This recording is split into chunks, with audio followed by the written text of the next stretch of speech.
Dear listeners, before we start today's story, big shout out to Travis Davis, aka Malicious Logic 37, for another amazing story. We have also started working on our other two channels, Lost Relation Chronicles and Fright Chronicles. Please show your love by subscribing to the channels and help us grow. The links are in the descriptions box. Now let's start with today's story. Simon Davis Jr. pushed his daughter Alice, age 23, out the doors of St. Jude's Mental Hospital as she was released. She was brought there when she attempted to end her life 3 years ago. Simon is still haunted by that day. He had forgotten something at home. When he entered, he saw the trail of water coming from the bathroom. Calling her name but not hearing anything, he broke it down. He is still haunted by the image of her semi-submerged body in the bathtub.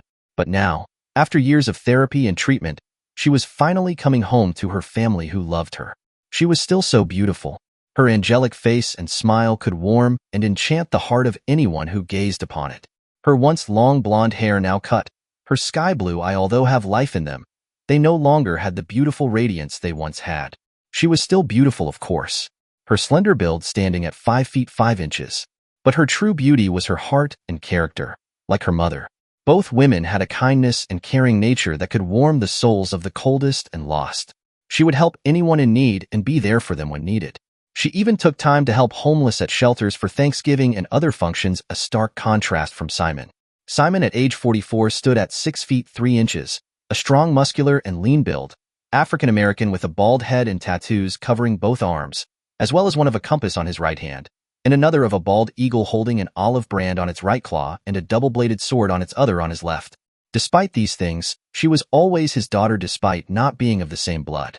She was his daughter the moment he fell in love with her mother, Shannon. They met years ago after he left the army.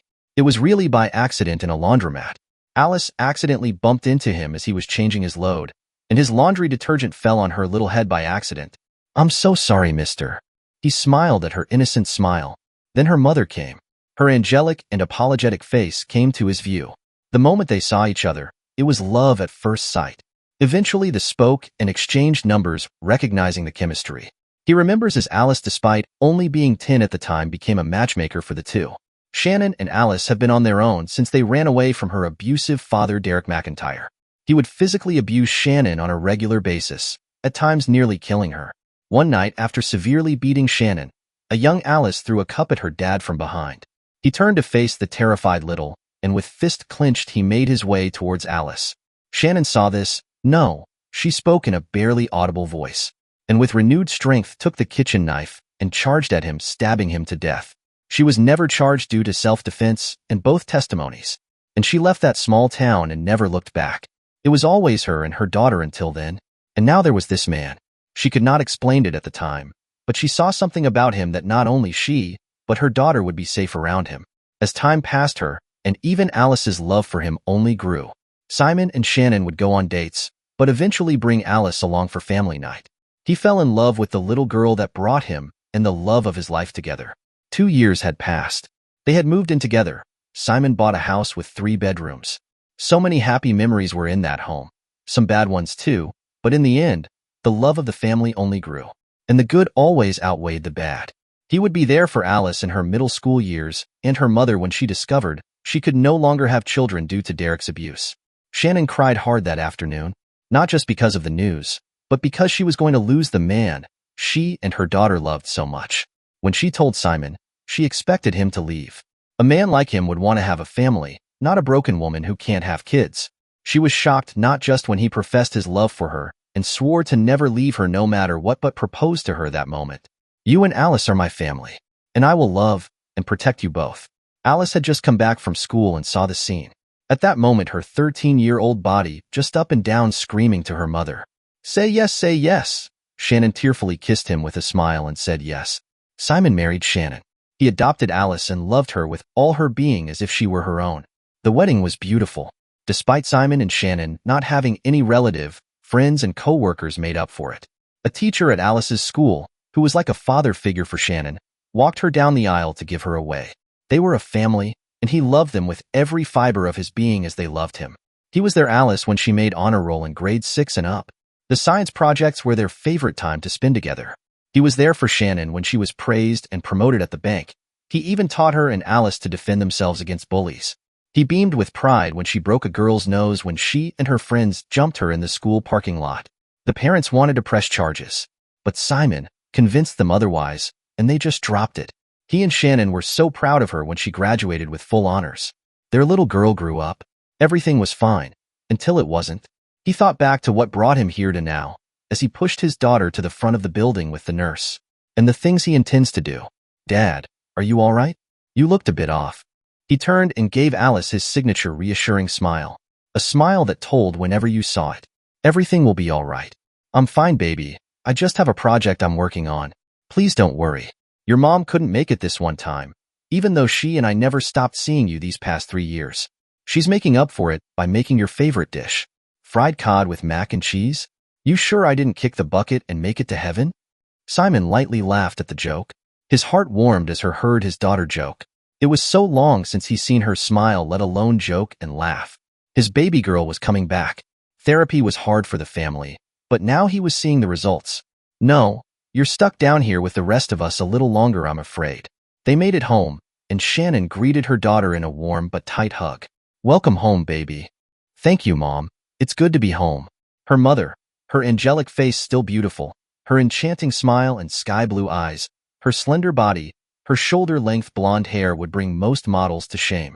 At age 41, she could still look like she was in her late 20s.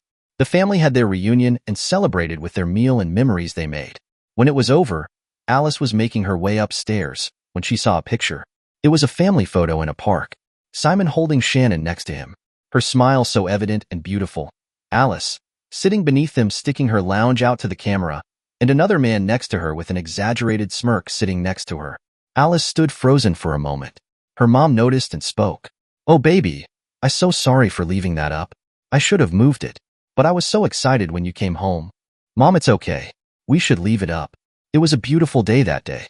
I'll always cherish it in my heart. Her mom looked at her. Oh, baby, and hugged her. I love you guys. I'm going to get some sleep, okay? Simon hugged Alice and Shannon goodnight. I'm going to get some work done on my project. I should be back by morning. I think someone missed some blueberry pancakes while they were away. Alice beamed. Oh my God, Dad, thank you so much. Hey, chill. I didn't make them yet, huh? I'll see my beautiful ladies in the morning. With that, he kissed them both and made his way out. After serving in the army, Simon had a lot of skills. He was obsessed with knowledge in the medical field. In fact, could be a surgeon general if he wanted. But instead got work from one of his war buddies as an underground doctor and integrator for an outfit. If there was someone who needed to be patched up, get information from someone by any means, or makes them disappear, he was the guy to go to. He came to the job by accident when his friend Todd Featherstone came to his door bloody. Alice was in summer camp at the time, and Shannon and him were watching a movie when they heard the knock. That night would change them forever. All three were involved with the actions of Todd and had to be there for each other to see the next day. When it was over, the men who set up Todd were dead due to Shannon and Simon's help, their love for each other even stronger. And Todd became the new boss of the outfit, bringing it to even newer height of power and influence. He offered Simon. They had their hands ranging from extortion of street gangs, weapons trafficking, fraud, cybercrimes, drugs such as weed and pharmaceutical, and if it called for it, murder. However, they had a code. They would not do certain crimes, such as anything involving children of human trafficking. In fact, many organizations were destroyed for trying to bring that to their territory. Todd was the boss of the organization. He was known as the Ghost, due to no one with few exceptions knowing who he is, or if he even exists yet, was in control of it all. Simon, his friend, would be his number two, but known as the Professor, due to his knowledge in the medical field, but also his intellect, combat skill, ability of breaking bones by force, if need be. He would study and research anyone like an obsession and track them down. By the time he found them, he would know more about the person he was looking for than they would know about themselves. Shannon, with the events of that night, grew even closer to Simon. They fought for and protected each other from people who would kill their family if it came to it. She only asked that the work not be brought home, and if there was something that haunted him, to let her in, vowing to take whatever secrets he gave her to the grave. Simon arrived at his destination in an hour. The building was in the middle of a forest. The property bought and paid for going for 5 miles far and wide in total. It is here associates for the outfit would receive medical attention to keep their names off books for law enforcement, or to get information out of someone by any means, or get rid of bodies, intentionally surrounded by tress and leaves to obscure it from being seen. It was 3 miles away from any road or highway, and nothing less of military satellites could find it. Even then, it was close to impossible. The building was 5 stories tall and wide enough for a football field. It was how he made the main source of income. Simon left his car, a black 2024 Dodge Challenger. He greeted the man at the entrance. Evening document. I heard Alice is home. I hope she's well. Marcus stood at 5 feet 9 inches, a lean build. His pale skin and shaved head made him look like death, although based on the number of men he killed, that wouldn't be far off. But he was always loyal to Simon since he saved his life in a shipment deal gone bad. He would prove to be one of the best and loyal soldiers of the outfit. Thank you, Marcus. I appreciate that. But remind you, I would like that world away from us for now. How is the patient? Marcus gathered himself. Sorry, Doc, you're right. The patient is awake now. He's been looking at the scars you gave him. Looks like his leg and arm are fully healed. The PT you forced him into worked like you wanted. Of course, most people will do anything you put a gun to their head. Marcus and Simon gave a slight chuckle and gave Marcus a plate.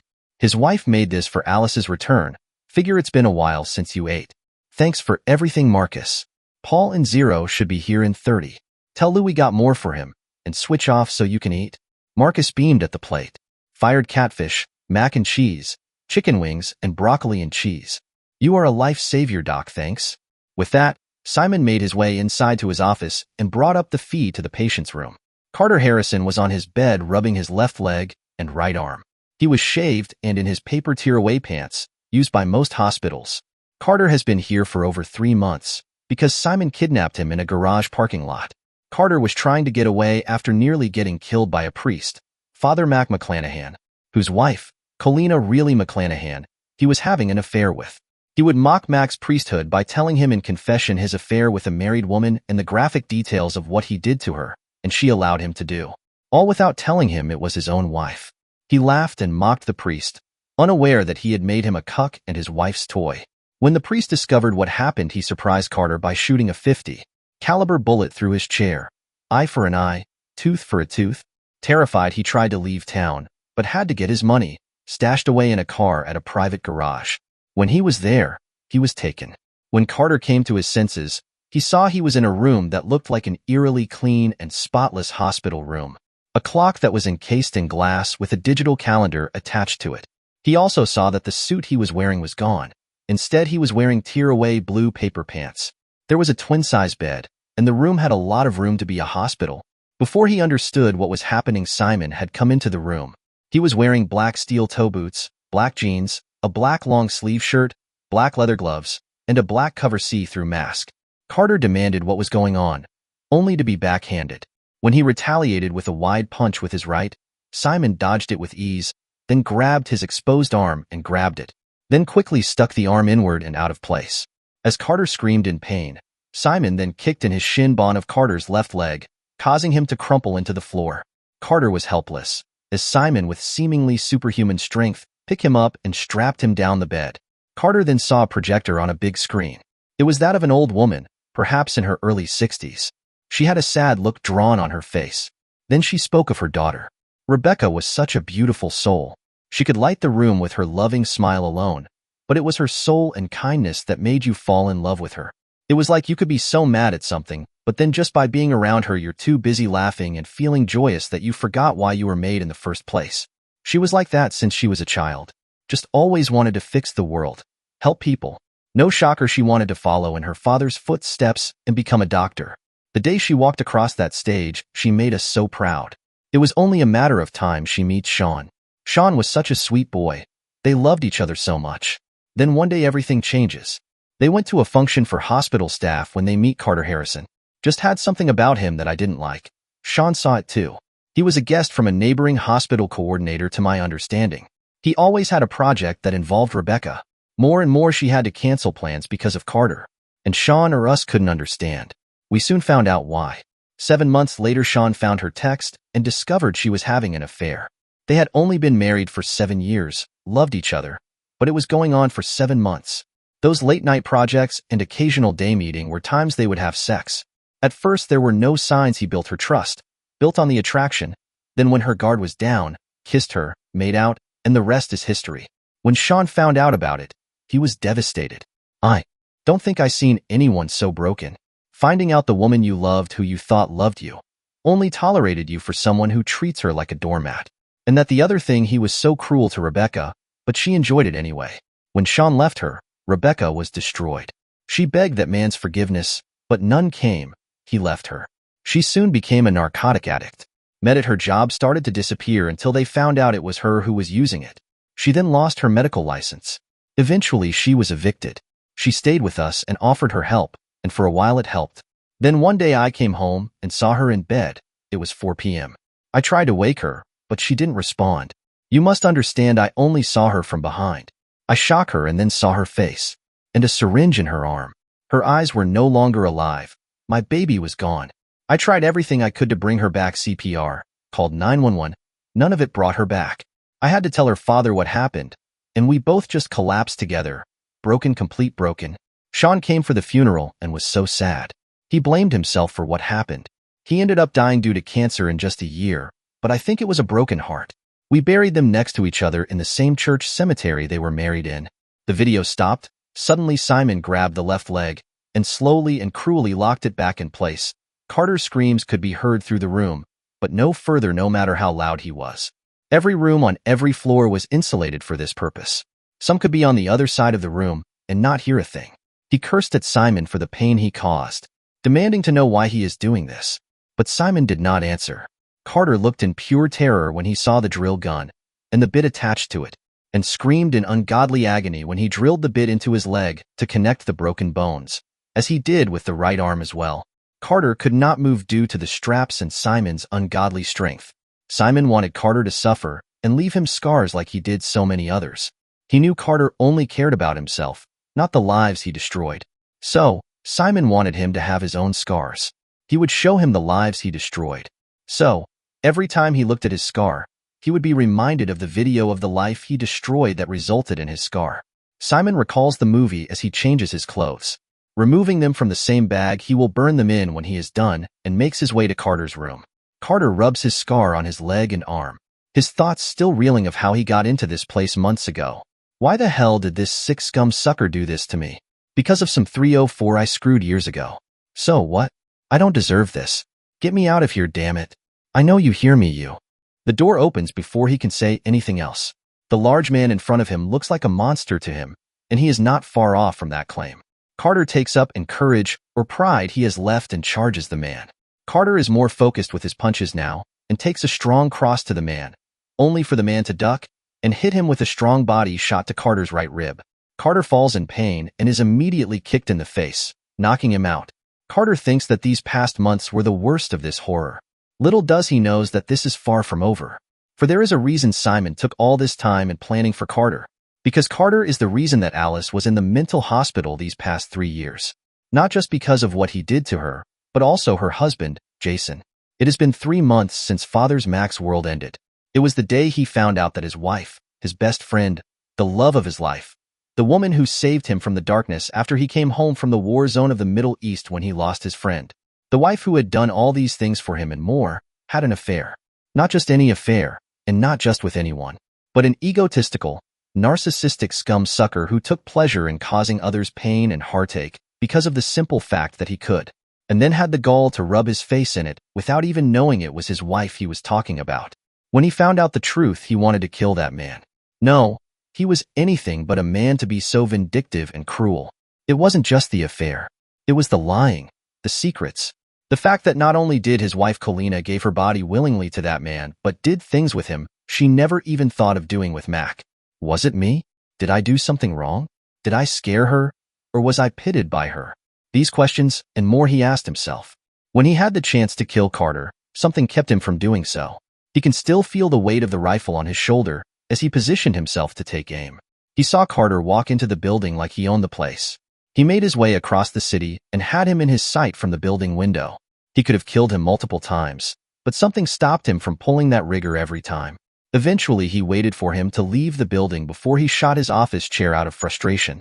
He then gave the shell casing and scripture to an employee gift-wrapped. He heard about the Carter left like a coward begging for his life.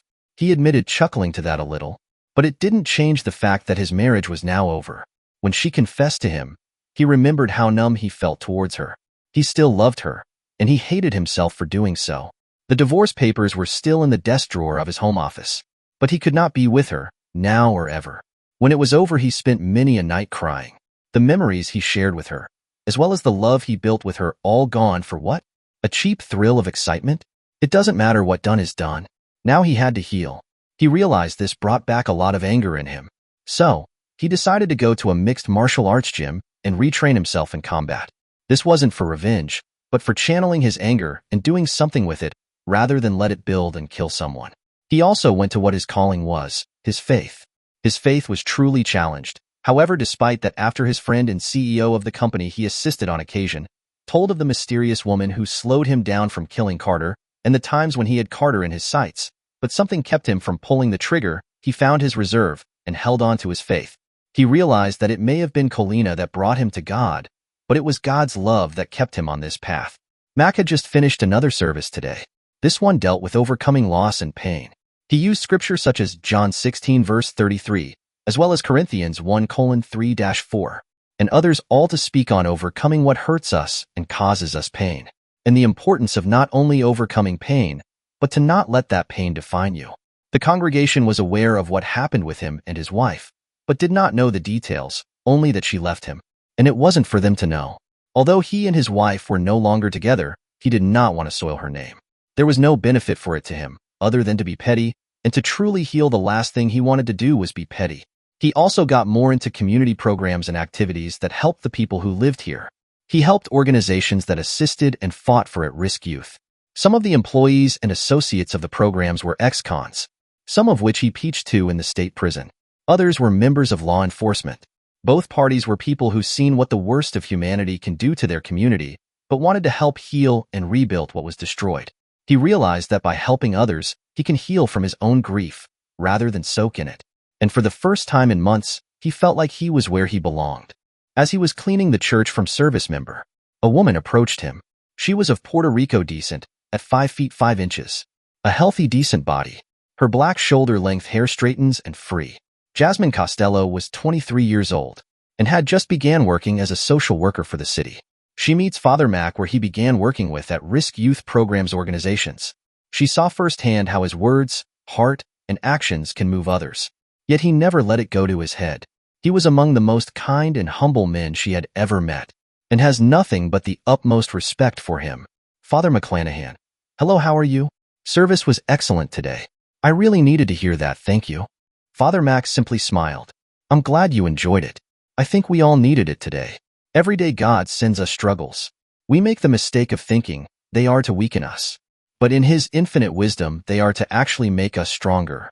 For example, we both go to the same gym, Jasmine, where you work out and you feel the pain of your muscle, you feel like you're going to die. But instead, you keep going. Why? Because through that pain comes strength. Your muscles build up stronger. Your blood flow moves better. Your stamina lasts longer. It is no different than life. When it hits us so hard we want to quit, but instead we keep going, it makes us stronger as a result. That does not kill us, only makes us stronger. Do you understand, Jasmine? Jasmine Costello did her best to hide the fact she was flushed by the priest. He was among the youngest and most attractive in the city. At age 30, standing at 5 feet 9 inches with the lean, sculpted body of a professional boxer, with the skills to match. Many a time she would be memorized by its perfect and beautiful sculptured layout. She has seen him herself at the gym, seeing what he is capable of. He would lift weights on moment, then drop sparring partners the next, all while holding restraint and checking on those he hit, making sure he was okay. A warrior and an angel in one. Jasmine, are you all right? Her beautiful Puerto Rican face snapped back to reality, her brown eyes blink. Oh yes, I apologize, Father. Your message was inspiring as always. I wanted to talk to you about the boarding school, Promised Land. I don't know how, but you managed to get $1 million for the project so far. The school will have some of the best teachers in the country. We have 100 so far, who are interested, each with immaculate records of childcare and education. The property will be in a rural area, not far from a city, town, or emergency service. Infect its own medical staff to treat injuries or ailments until an ambulance arrives. The best state-of-the-art school equipment for grades pre-K to 12. We can even get apprenticeship programs based on the deal we make with some local universities and trade schools based on their merit and skills. Think about it. Doctors, engineers, mechanics, law enforcement, military, welders, Linemen. Mac, these kids can get a chance and then some with this. A smile came to Mac's face. Mac, you brought us here. Thank you. No, Jasmine, we brought us here. You are as much a reason this came to be as much as anyone who put into this. Thank you, Jasmine. Jasmine blushed before she continued. Just doing my part is all, Mac. Oh, also we may be doing good, but with what we are asking we are still maybe $500,000 short of our goal. That along with the grant the government may allow, if we can make that mark, we should be good by the end of this winter. Good work, Jasmine. I think we should. Suddenly both heard a noise come from upper bleachers. Father Mac went first, while Jasmine went up the stairs behind him. It sounded like snoring. Reaching the source, they saw a little boy, no older than 9.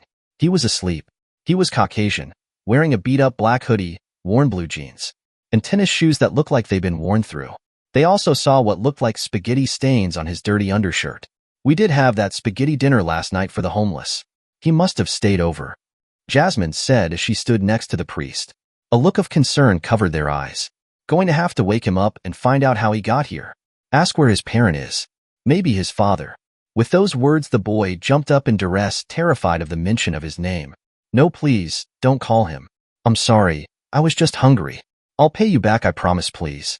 Seeing the seer terror in the boy's eye, Mac knew 2 things. One, this boy was going to be safe no matter what it takes. And the second, he was going to find out why this boy acted the way he did by having a personal conversation with the boy's father himself. Colina had just finished her therapy session with Dr. Janet Stevens. Every session she goes to feels like it is draining her mind, body, and soul. Yet she still goes, not because she must, otherwise she'll get kicked out by her sister, but because she must find out why she did what she did.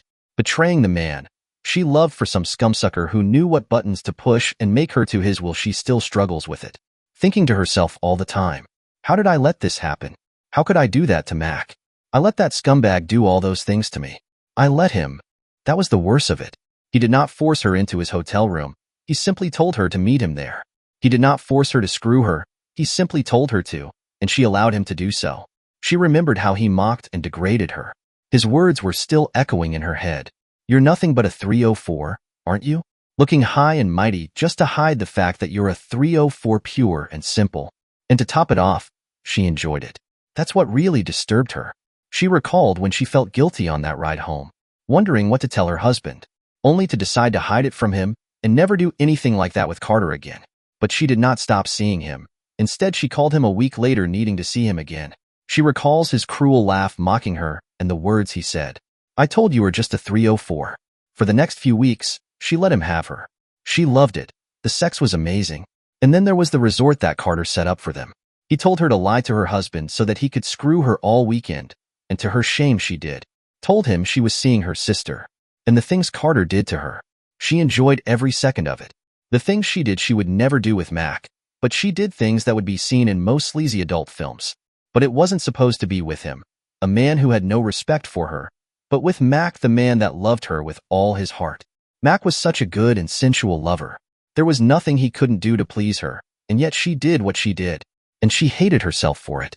She remembered when she saw Mac after he found out. The rifle was still harnessed on his shoulder. She asked if he killed Carter for what he did, and he told her no. Thinking back on it now, Mac seemed so calm, but it was most likely he was just exhausted from it all. The fact he was a cuck, betrayal by the woman he loved, the lies and disrespect. Just exhausted. Still, she could see his heart break in front of her. He didn't show it, but he was in pure anguish, and it was all her fault. When he told her to leave, she broke down.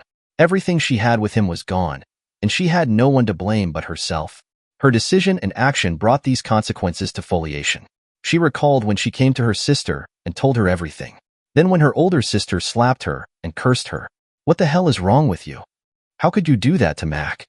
You screw over the man who is there for you, respects you, always there for you when you need him, the actual type of men that women would kill for, who I wanted but passed up because he loved you, who sacrificed countless time for you, who loves you for every fiber of his being. For a scumsucker who treats you like dirt and just wants to get his, but you just get off by chance because he has freaky sex with you? You didn't think that your husband should have been the one you could talk to about this, to go through this experience with, to share this with, before you screwed that piece of shit? And the fact that you let him talk you into going to that resort and use me to lie to your husband and one of the few people I call friend. You ever consider how that would make me feel? That every time my friend thinks of me now, he'll be reminded that I was used as a cover to screw some jerk who somehow screwed my baby sister. The same friend who saved my life while I was overseas. Did you? Kalina couldn't say anything. Everything she said was true. All of it. She thought the truth and casualty of what she had done hit her when she saw Mac after he found out. But hearing someone who loved her and who she loved be so brutally honest, so raw, this was intense, and she felt that intensity. She knew she deserved every word, every accusation. And there was no excuse for what she had done. Tears fell from her eyes, but she was too tired to sob in hysterics. Her sister stepped outside and smoked on the deck, while Kalina just sat on the couch.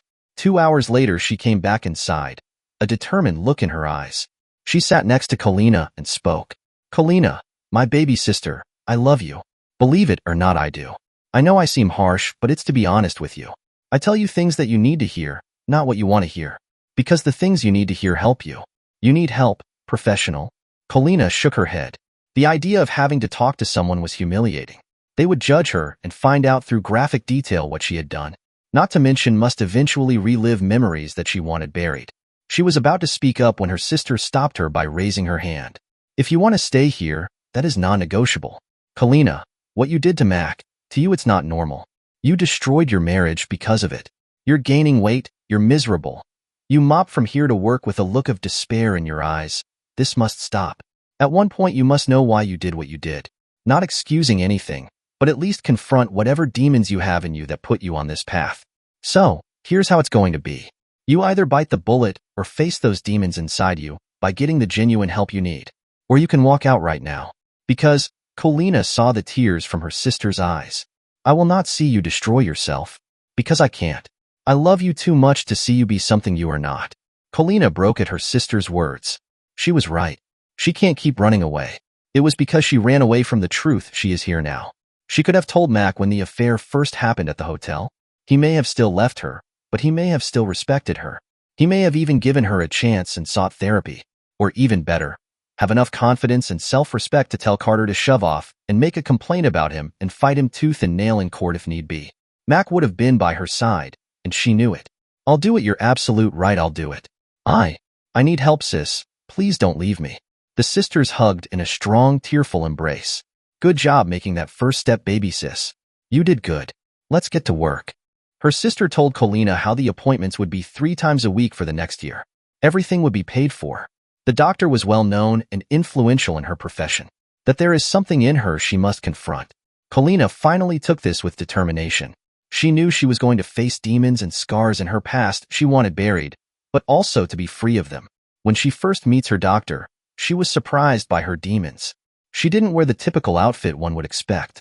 She wore blue jeans, a slightly tight long-sleeve black shirt, and her raven short-cut hair. Her sky-blue eyes covered by her prescription glasses. Hello, Mrs. McClanahan. My name is Dr. Janet Stevens. The introduction was a ward at first, but as time went on, she saw how the doctor may have been harsh and direct, but there was also compassion and sympathy, a sense of humanity and finding faults and finding out how to fix and mend them, not just judge and discard. A bond was eventually built from their early session. The first month of sessions were mostly Kalina confessing what may have led to this point. From meeting and eventually marry Mac and what attracted her to him, to the affair, sharing every graphic detail, to the eventual destruction of her marriage. She shared it all, and Dr. Stevens absorbed it, writing all down, but offering the occasional advice while listening. It was during the second month that the doctor noticed something different. Doctor spoke. We are going to stop for now, Kalina. That was a very big step. I'm proud of you, and thank you for sharing that with me. I want you to write down a list of words for me. This list is how you feel when we discuss this topic, including the part we have yet to talk about. And bring that list with you. Remember, just words, no matter how many or how few. We are going to go deeper into why you responded the way you did. You acknowledge all the wrongs you brought and hold yourself accountable. You may not think fondly of Carter, and I don't blame you. But not one time did you say he forced you. You made the decision to do what you did. I believe, based on what we talked about these past months, he is merely the icing on a truly damaged cake. He is only a small piece, or even an associate of your trauma, rather than a part of it. And we will bring that up in our next session. With that, Dr. Stevens hugged Kalina and walked her out. I think you should consider bringing your sister with you next time. She is a strong support system, and this is important for you both to share. Kalina was brought there by her sister each day. Many were emotionally. She had to be held accountable and reminded that everything that happened was on her. But the purpose was to find the reason she chooses this route and face it, so it no longer had a hold on her. Her thoughts of that week months ago fade when she must go to the bathroom.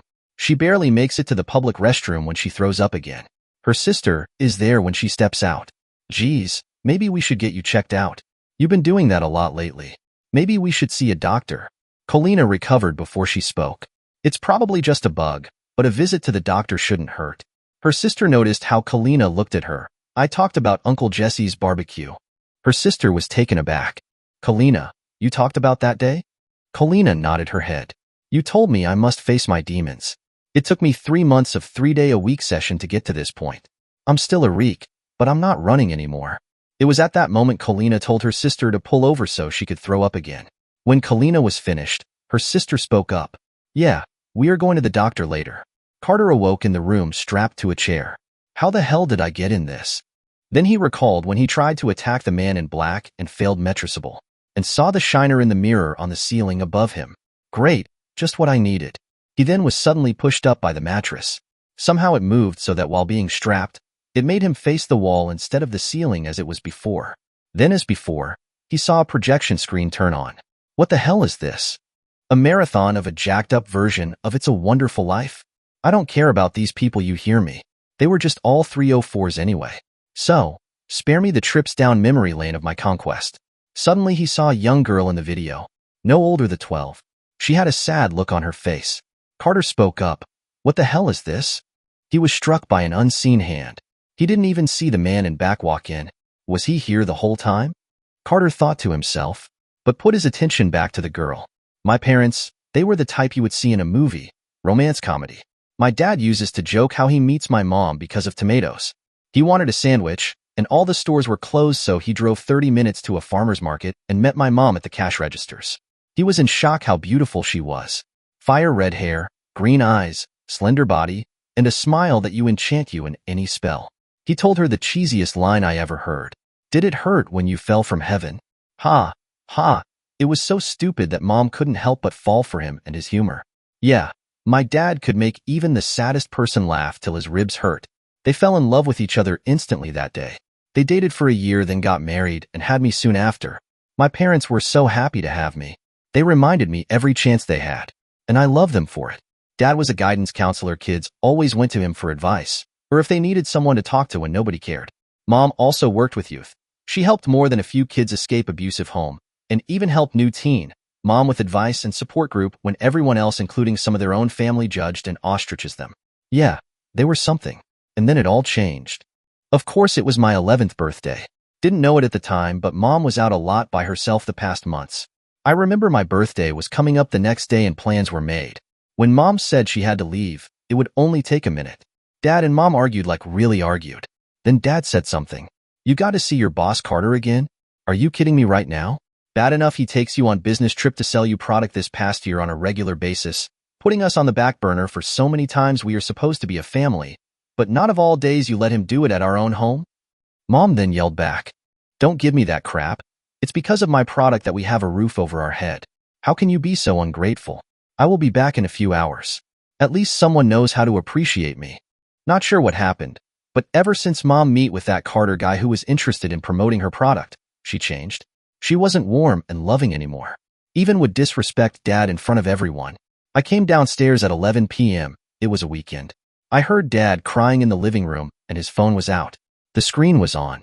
I didn't know it at the time, but dad hired a private eye and had her followed. That phone was filled with pictures and videos of mom with that Carter guy. They'd been having an affair for 5 months. Around the time we noticed mom change. My family was changing, and I didn't know why. Mom left after that. She came back the next morning. Dad met her at the door. He told her they needed to talk. When mom brushed him off. When she did, he brought the phone to her face. 5 months, he told her in a harsh voice. At first, she was shocked, but then smiled. I'll never forget what happened next. I was in my pajamas on the top of the stairs. They didn't see me as I made my way down. She told him, maybe if you knew what you were doing in bed, I wouldn't have to find a real man to please me, you loser. Go ahead and divorce me. I'll take our daughter away, and you'll never see her again. You hear me, you pathetic excuse of a man. You understand you. Before she said another word, my dad grabbed her neck and choked her. He then took the knife and stabbed her. The look my mom had was shock then horror. When it was over, she was dead. My father was sentenced to life in prison. I've been living with my aunt and uncle ever since.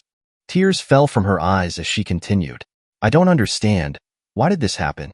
We were a loving family and were there for each other. And all because some jerk had to get what he wanted. I'm an orphan. I miss my dad's jokes when I'm sad. I miss my mom's loving smile when I feel like nothing. Now that's all I have left. Nothing. I can't even see my dad until I'm 18. And to be honest, I'm not sure I can. Do you know what it's like being confused, that you love and hate your parents at the same time? And it's a torture every time you think about it. Which for me is all the time. And want them there, but you can't because they are gone? The girl cried on, then the video ended. Carter didn't say a word. And for the first time fought back tear. I didn't want to hurt the kid, okay? As soon as he said that, he was struck hard in the face. He then looked at the man and saw he was holding something. Pillars? What the? Before he could finish, the pillars were brought to his mouth, and to his shock and horror, his first front tooth was slowly and methodically pulled out. His whole set of both lower and upper front teeth would be pulled out before the sun came up. Carter was a hovering mess of pain and anguish. Carter was crying, which is not unusual given that what he just went through. But this was the first time Carter cried for something other than himself. He cried for the girl whose life he ruined. He then was hosed down, then forced to take the mouth gaze into his mouth. Coated with antibiotics, nothing to prevent pain was used.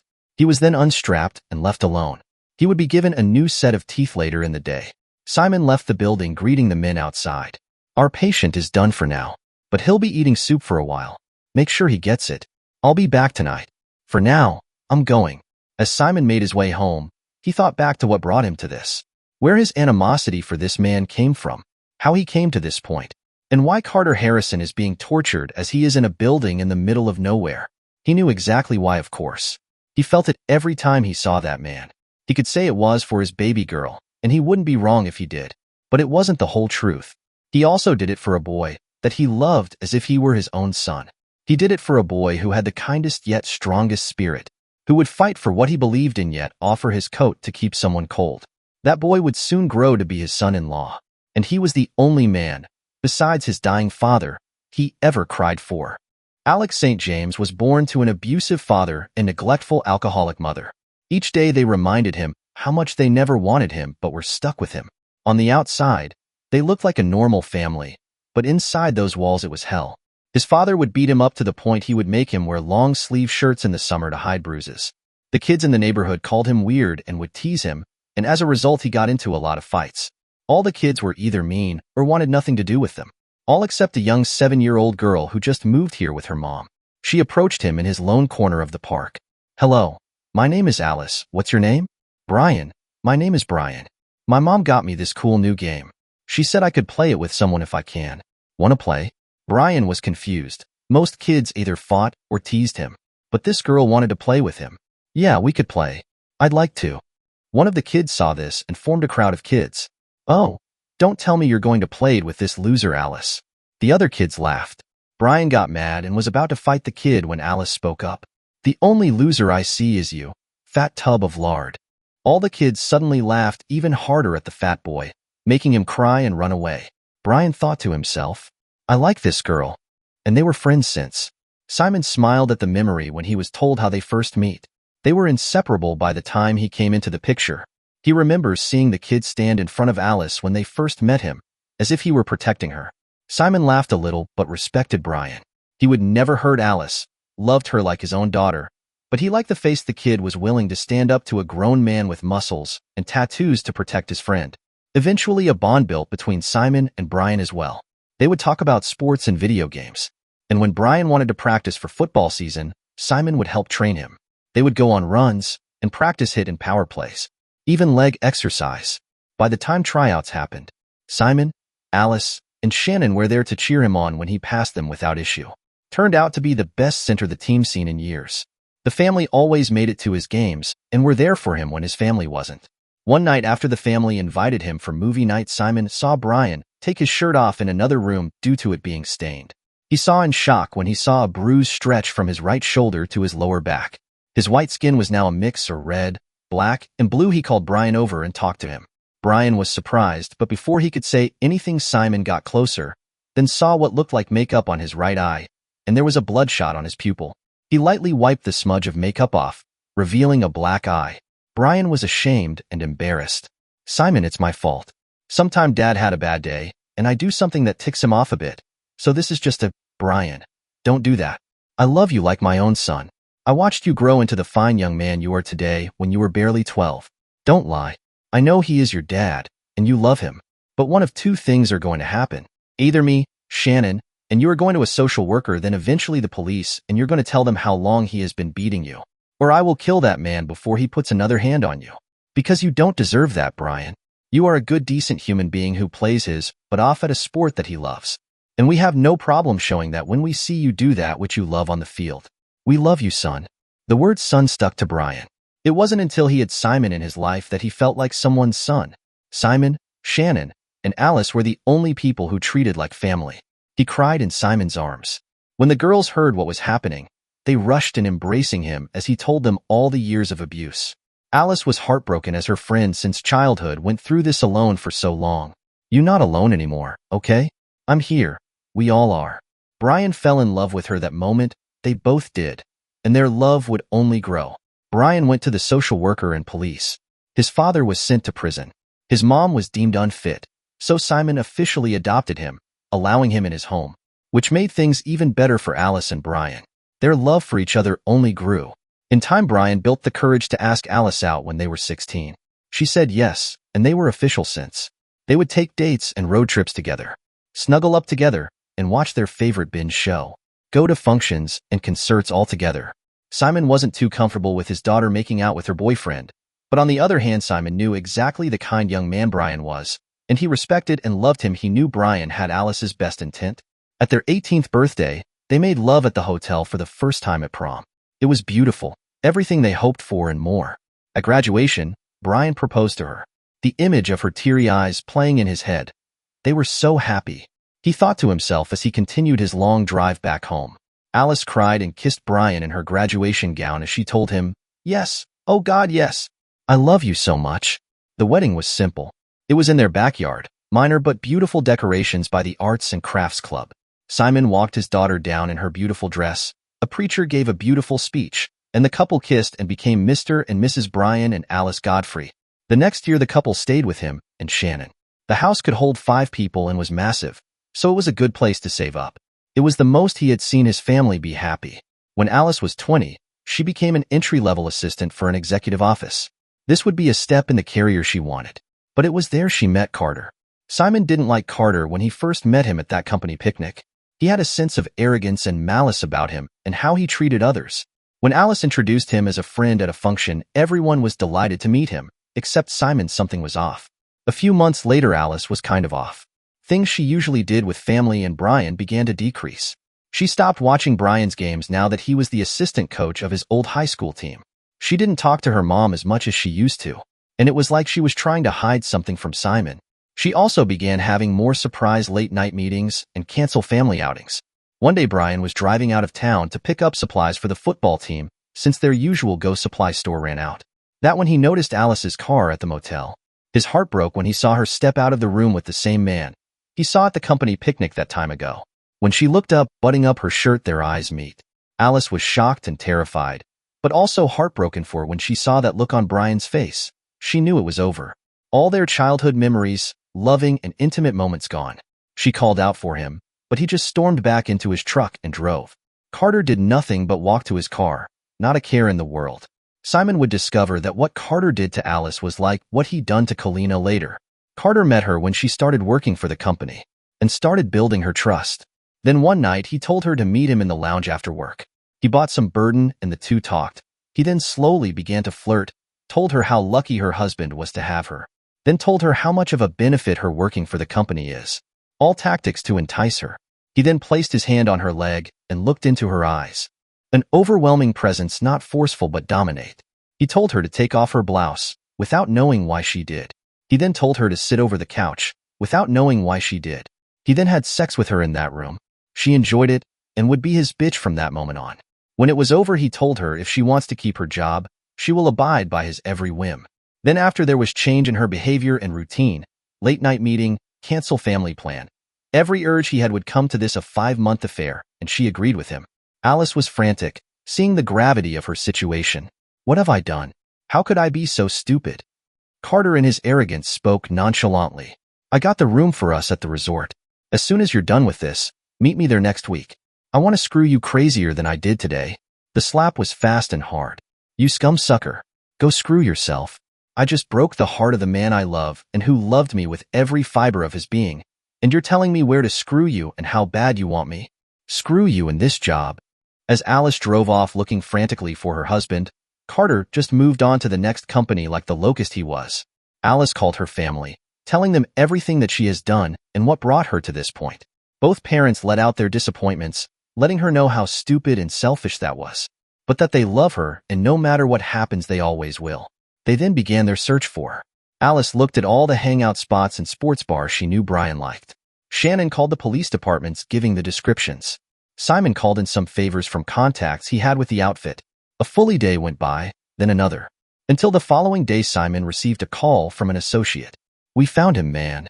Simon drove 30 miles out of town and found a truck crashed into a massive tree. There was no front that was seen. Brian's mangled body could not be identified, and they had to use a tattoo of a bandage heart with his wife's name on his left shoulder to identify him. And another of the few times, Simon cried over a man loved. Simon called Shannon and told her he had news and would be home soon. When he told them Brian was dead, he told them that there was a lot of empty beer cans and a few bottles of rum. He was drunk and emotional and died because of drunk driving. Hearing those words, Alice lost it. She cried hysterically and fell to the floor. Every hope she had of rekindling her love with her husband, every thought of even one day getting respect back and being friends if not together, or just to see that loving to smile and hear his voice was gone, and it was all her fault. The funeral was closed casket. People from the football team and faculty showed their respect, but that was it. Alice, dressed in her black dress, couldn't move on her own and had to be helped by her mother and Simon to go to the casket. Later night, Simon checked on his family, told them he loved them. Simon got a text on his cell.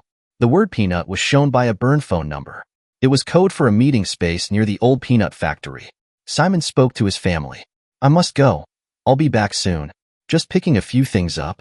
Sharon understood what that meant and didn't argue. She knew Simon loved his family. We'll be okay, honey. Just come, don't stay out too long, please. Simon nodded. Before he could say anything, Alice lunged up and hugged him as tight as she could. Daddy, I loved him so much. I'm so sorry. I know, baby. I know. I loved him as well. We all did. But he's gone now, okay? He isn't hurting no more. I'll be back soon. Alice nodded and made her way upstairs. Halfway to his destination, he realized he forgot something. He turned around to get it. When he entered, he saw his wife asleep, her tears still present. But then he noticed water coming from the stairs. A thought of dread hit him as he made the way to the bathroom. In the commotion, Shannon woke up, making her way upstairs as well. Parents screamed for Alice to open the door. When she didn't respond, Simon broke it down. To their horror, they saw Alice, their daughter who they loved more than anything. The little girl who always had that beautiful, innocent smile that could melt any cold heart was fully grown nude woman, lying in a bathtub full of water and blood from a slit wrist. Immediately, Simon picked up his daughter, while her mother tried to stop the bleeding. They barely made it to the hospital in time to save her. Shannon is an emotional wreck. I can't believe I almost lost our baby. Simon, I almost lost our baby. Simon held her in his arms, reassuring her. The doctor met them, told her that she is alive and well, but she would have to be admitted. Simon advised them that money was not an issue, and they will cover the hospital bills as well as bills for treatment. They asked if they could see her. The doctor allowed it. When Alice saw her parent, she cried in shame. She looked at Simon. Daddy, please don't hate me. I know it's my fault Brian's gone, and you loved him. But please don't hate me, Daddy. I'm so sorry. Simon held his daughter. I could never hate you, baby. I love you so much. Just your mother loves you. That will never change. You hear me? Simon then explained that she will have to go to a mental hospital because of what she did. But both he and her mother will visit her whenever they can. Alice was relieved by his words and promised to do whatever she can to get better. Simon would then learn everything he could about Carter, who he was, where he was from, and how many lives he destroyed. He loved Brian like his own son, and he loved his daughter, regardless of if they share the same blood or skin. Alice was his daughter. And a selfish scumsucker nearly killed them both, and he would pay for it. For the next 3 years, he tracked him down, learning everything about him in the process. He finally tracked him down. He learned he has the habit of destroying the couples and watch. Simon saw when he was for the resort with the priest wife. Simon was almost tempted to take him but fought against the idea, telling himself it was too soon. Cards been played, time to let them fall. He laughed when he saw what the priest did and was amused to find that he was a U.S. Marine sniper and known as the Shadow of Death with a kill count over 100. He also thought it was funny seeing Carter run away like the coward he was when he received that present the priest sent him. He tracked Carter all the way to the garage. Carter didn't realize that he was leaving digital breadcrumbs where he went to. The garage had a particular car in it, a 1994 mint green Plymouth Sundance. The car was ugly, but it was what was in the back. A large briefcase with $2 million. It was one of his stash spots since the garage was locked off from the public, and nobody bothered a beat-down car. When he opened the trunk, Simon stuck his neck with the concoction that put him to sleep in less than a second, then tossed him in the truck of his car and drove. The surveillance system was hacked. Even if it wasn't, no one would see Simon's face. It looked like an overweight while male due to the makeup mask used. And the car would be destroyed before anyone noticed anything. That's what brought Simon to this place. Simon pulled into his driveway, reflecting on the night and his thoughts of the past. He prepared breakfast. The smell of bacon cooking mixed with the sweet scent of fresh blueberry pancakes brought the women he loves downstairs. Alice beamed. Blueberry pancakes? Dad is amazing. I'm glad we both agrees on something.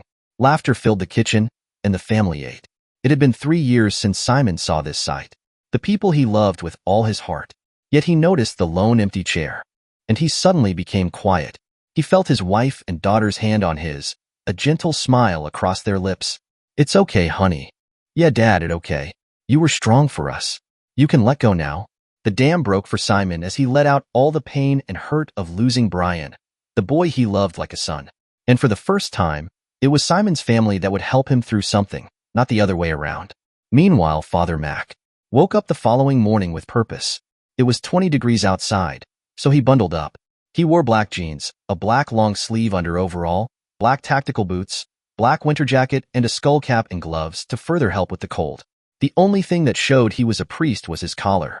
As he made his way to the west side of the city, he recalled the week's past events. A few days have passed since he and the social worker discovered the boy, Brandon Taylor. The boy said he was sorry for eating, but there was hunger in his eyes.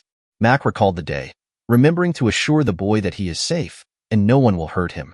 The boy took a moment before following them downstairs to the kitchen to get something to eat. He informed him that he had not eaten in days, and he didn't want to be beat by the father again. He told them that since his mother had died, his father has hated him. He used to be loving and kind, but one day it all changed. Father had the social worker take Brandon into custody where he could be cared for. What about the father? He's not going to take this lying down. He's going to know where his son is, and he has a right to know. I want him away from that monster, but it could take months. And Brandon could be. Mac placed a hand on her shoulder. You let me worry about that for now. Just make sure Brandon is safe. The father won't be any trouble. Mac was at his apartment, located on the west side of the city. The west side was known for its rundown and violent neighborhoods. This would be no exception. Mac made his way upstairs. While doing so, he recalled the file he read that contacts from the police department. He remembers going over it with Jasmine. Mac, this guy killed the kid's mother. According to this, the mother was cheating on him with a guy she met at work. She brought the guy to their home to have sex, but the husband, Patrick Smalls, found them in their bedroom. He overheard the guy say, "When are you going to tell him about my son so we can leave this place?" Turns out Brian isn't his son and has been raising him for over 7 years at that point. He kills both the cheating wife and affair partner. He was arrested, but found not guilty for crime of passion, reason of insanity. However, even though DNA proved the child wasn't his, the court ordered him to take care for the child. So that explains why the boy was terrified when we suggested to call his dad. Mac, this child has been paying for what his mother did since the day she died.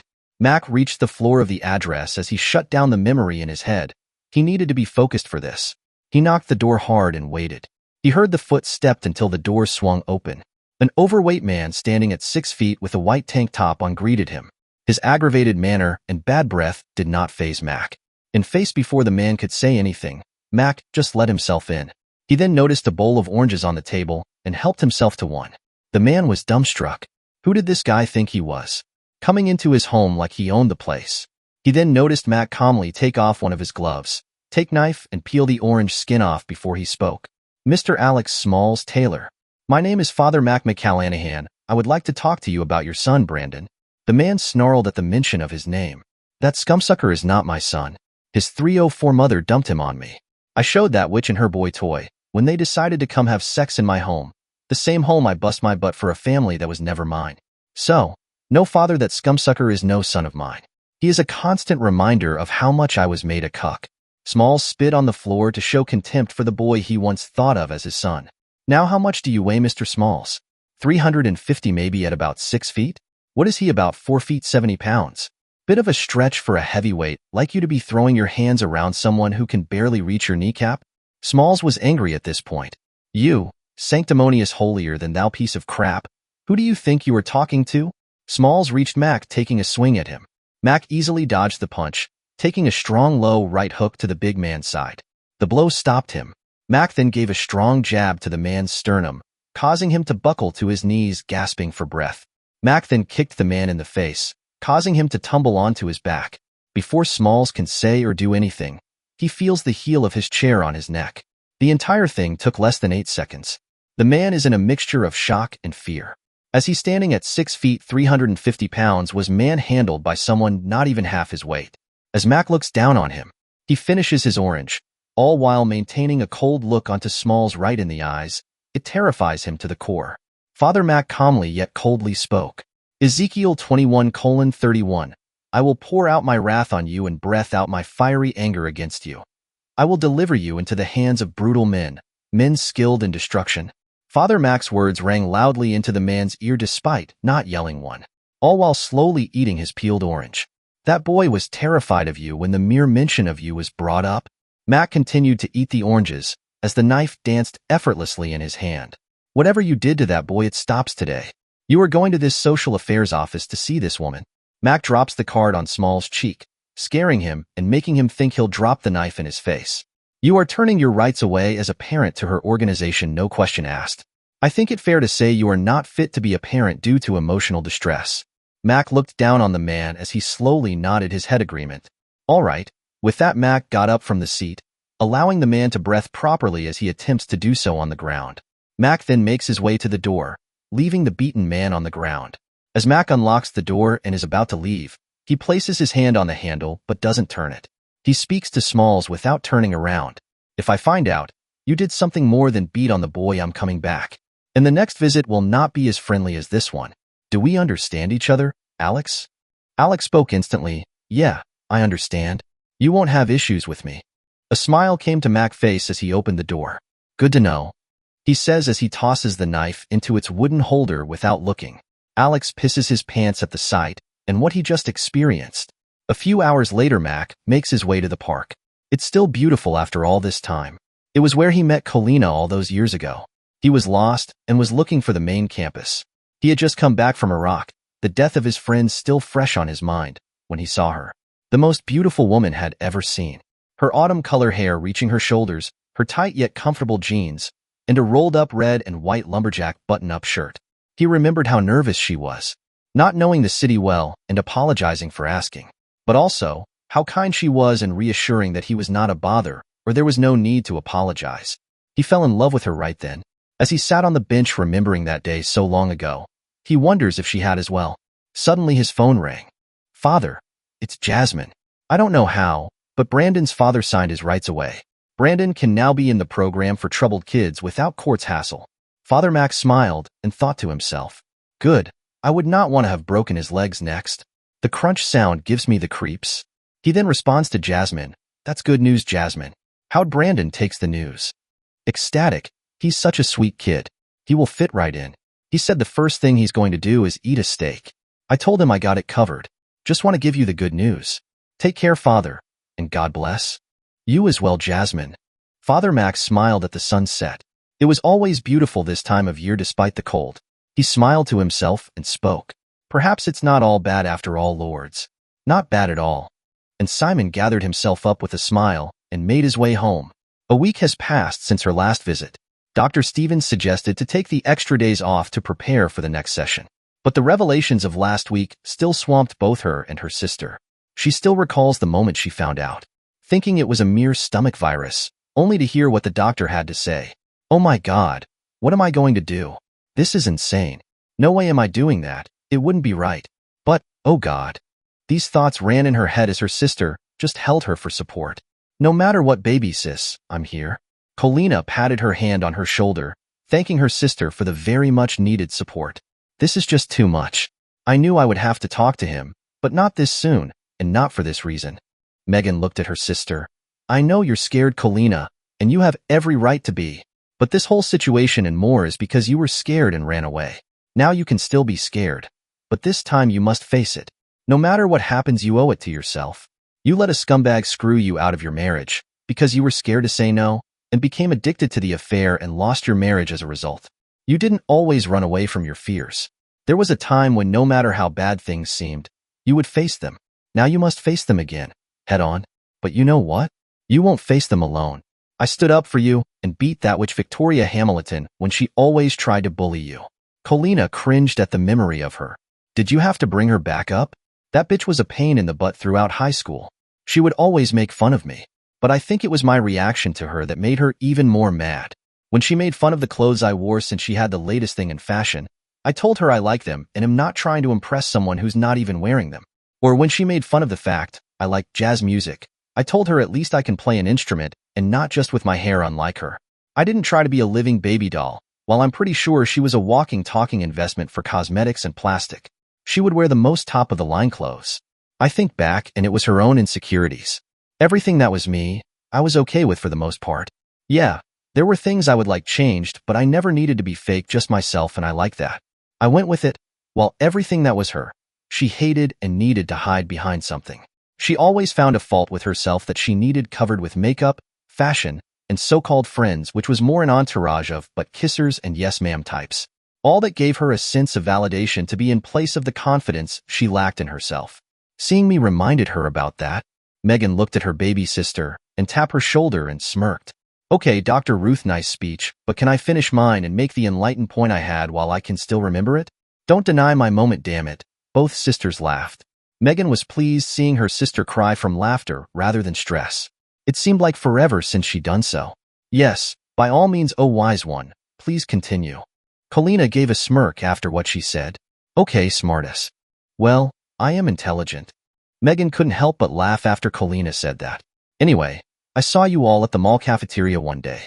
When she tried to punch you, she thought you liked her boyfriend Tommy and was trying to steal him when all you did was give him one of your pins during one of your classes. You broke her nose, in fact. That was a nice right hook. Both sisters laughed at the memory. I think she had a thing for Thomas. She just wished he was her boyfriend. Colina corrected. Whatever. Point being, you didn't run or hide, or even asked for my help. You faced your fear. She never bothered you for the rest of your time in high school. You faced your fear, and even though her cronies got some shots on you after you broke the queen's nose, you faced your fear. It wasn't about some bullshit street creed. It was a matter of self-respect. That you may be afraid, you may be affected and terrified of what you fear, but you will never let it control you, or how you live your life. Because that's what it is at the end of the day, Colina. It is your life. You faced fear before baby sister, and smiled in its face before you decked it with a smile. You gave it the steering wheel these past 3 months, and that more than long enough. It's time to kick it out of your ride, and take control of the driver's seat that is your life. Colina smiled after hearing that from her sister.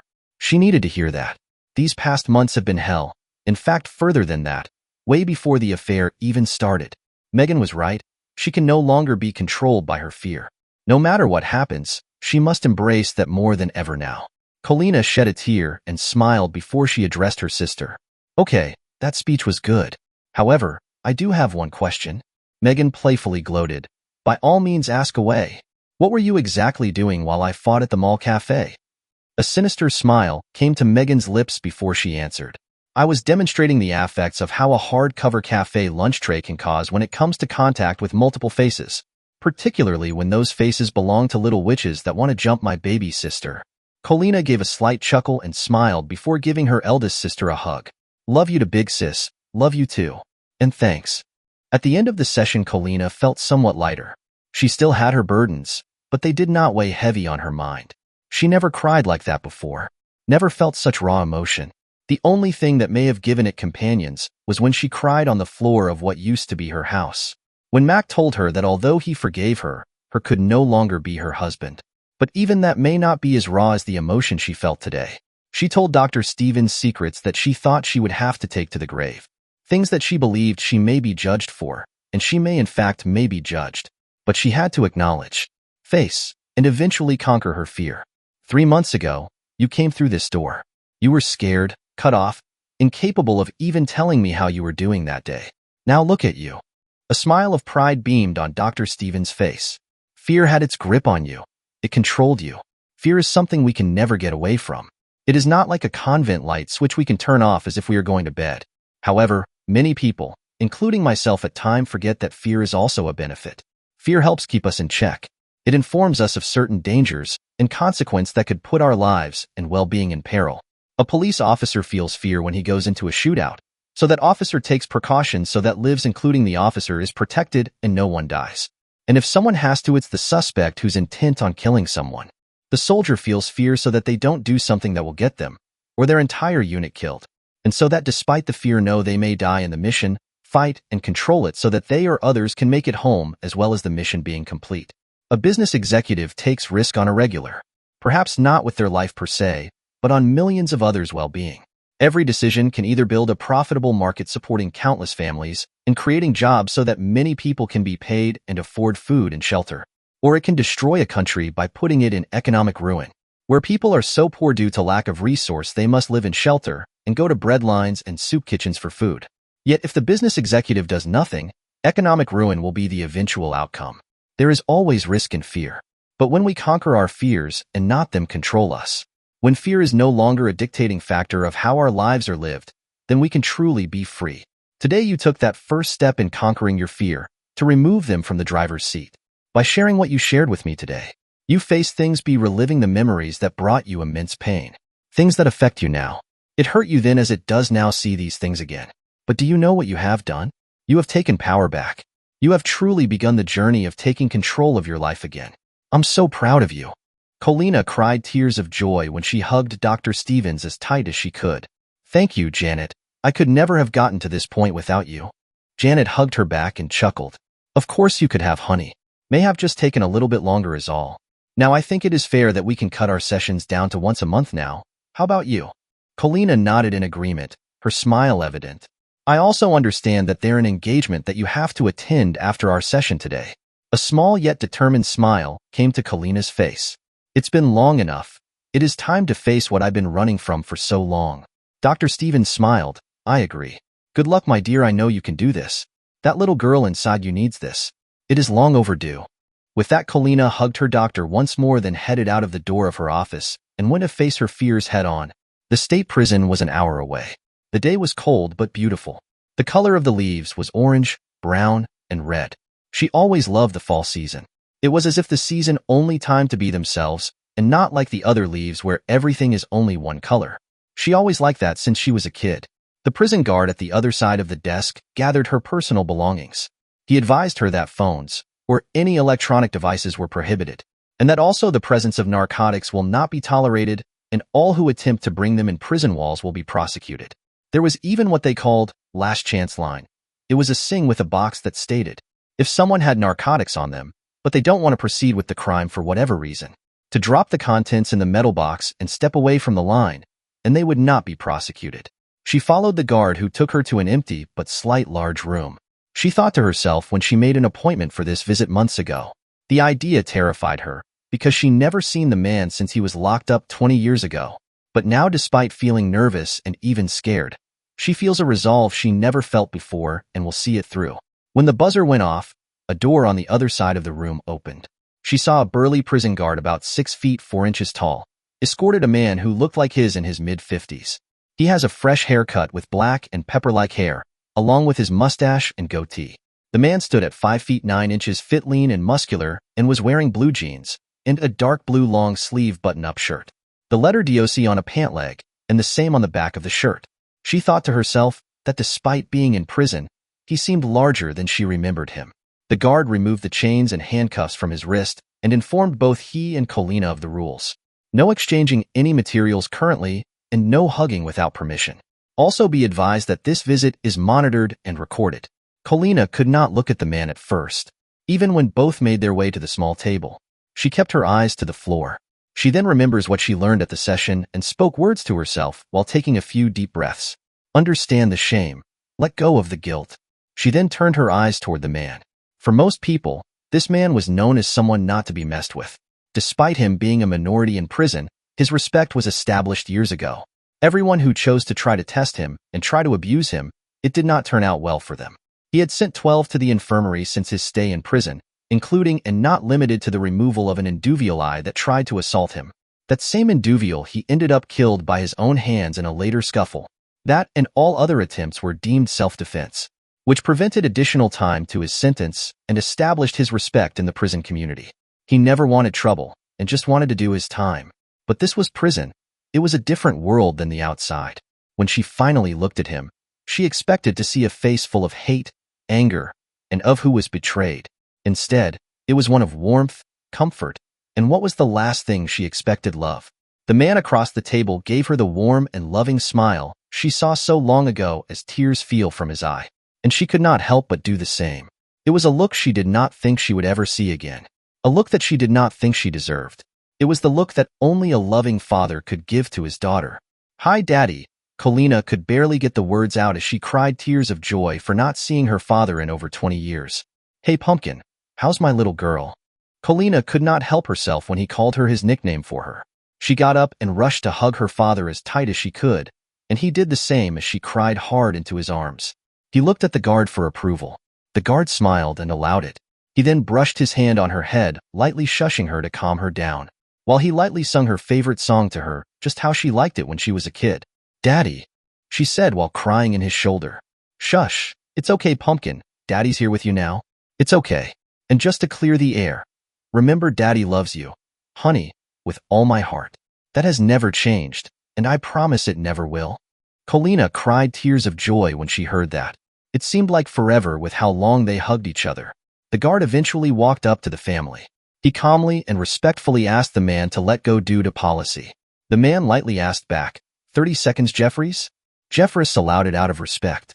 "No problem, Ben," and smiled and stepped back to his original position across the room, until Benjamin eventually let go. Sitting down with his daughter, Benjamin did not just have respect for the convicts, but also the guards. He was working laundry one night when he heard a scuffle. A crooked CO known to have connections, and an inmate had just beaten 2 young guards. A man, Marcus Jeffries, who was knocked unconscious with a serious head wound laid out on the floor, and a woman, Bridget Williams, both no older than 21 years old. They were stern when they had to be, but always fair and respectful to the inmate, unlike other COS like Jacob Chambers. One day they discovered Jacob giving Benjamin grief about his pictures when Jacob took it off his wall while his cell was being searched. It was a picture of his daughter Colina when she started 1st grade. Jacob never liked Benjamin ever since they met and made it a point to be known. He even had attempts made on his life, however all failed. This day Bridget and Marcus came upon the scene and confronted Chambers in front of everyone. When he threatened them, they stood firm. Chambers left embarrassed, while Bridget and Marcus gave him back his photo. The following month, both Bridget and Marcus were running round laundry when they were suddenly attacked by 2 inmates. Marcus was struck in the head with a pipe without looking, while Bridget let out a scream. She fought back but was no match for the 2 unknown men. Then Jacob stepped into view. "This is what happens when you disrespect me, you little witch. You and your boyfriend are about to be made a very violent example of." The inmates were released by Chambers from Block 3, which held snitches and sex offenders. They were among his eyes and ears of the prison, and at times more, like right now. He told her, "I'm going to watch them assault you, witch, and then have you killed. Say that Marcus got crazy and assaulted then killed you, but that I had to stop him, but it was too late." Chambers said that with an evil smile. The horror on her face was evident because she knew it could work. She fought harder but was struck by a hard punch to her, taking the fight out of her. She began to cry to herself when she felt her belt be taken off but was suddenly free and heard a struggle. Looking up, she saw Chambers gasping for breath when she saw his throat had been stabbed with a broken mop handle, the wood still in Chambers' neck as he fell. Then she watched as Benjamin used a padlock and a sock he got from the inmate and crack his skull with it. The inmate's body shook until he eventually died. The other inmate who saw this then took Bridget as a hostage, putting a shank to her throat. "I'll kill the witch. Get out of my way now, old man." Benjamin looked at him as if her were a patient predator ready for his kill. Suddenly, Bridget saw the blade was not on her neck and stepped on the inmate's toe as hard as she could and held the shank away from her, causing the man to scream in pain. Benjamin then took the blade and threw it and grappled with the man, removing Bridget from the fight entirely. In the scuffle, both men beat each other, but Benjamin ended up behind the man, wrapping his arms around the man's neck, then broke it. Bridget and Marcus were eventually found and treated for their injuries, and Benjamin was taken in for questioning after being treated for his.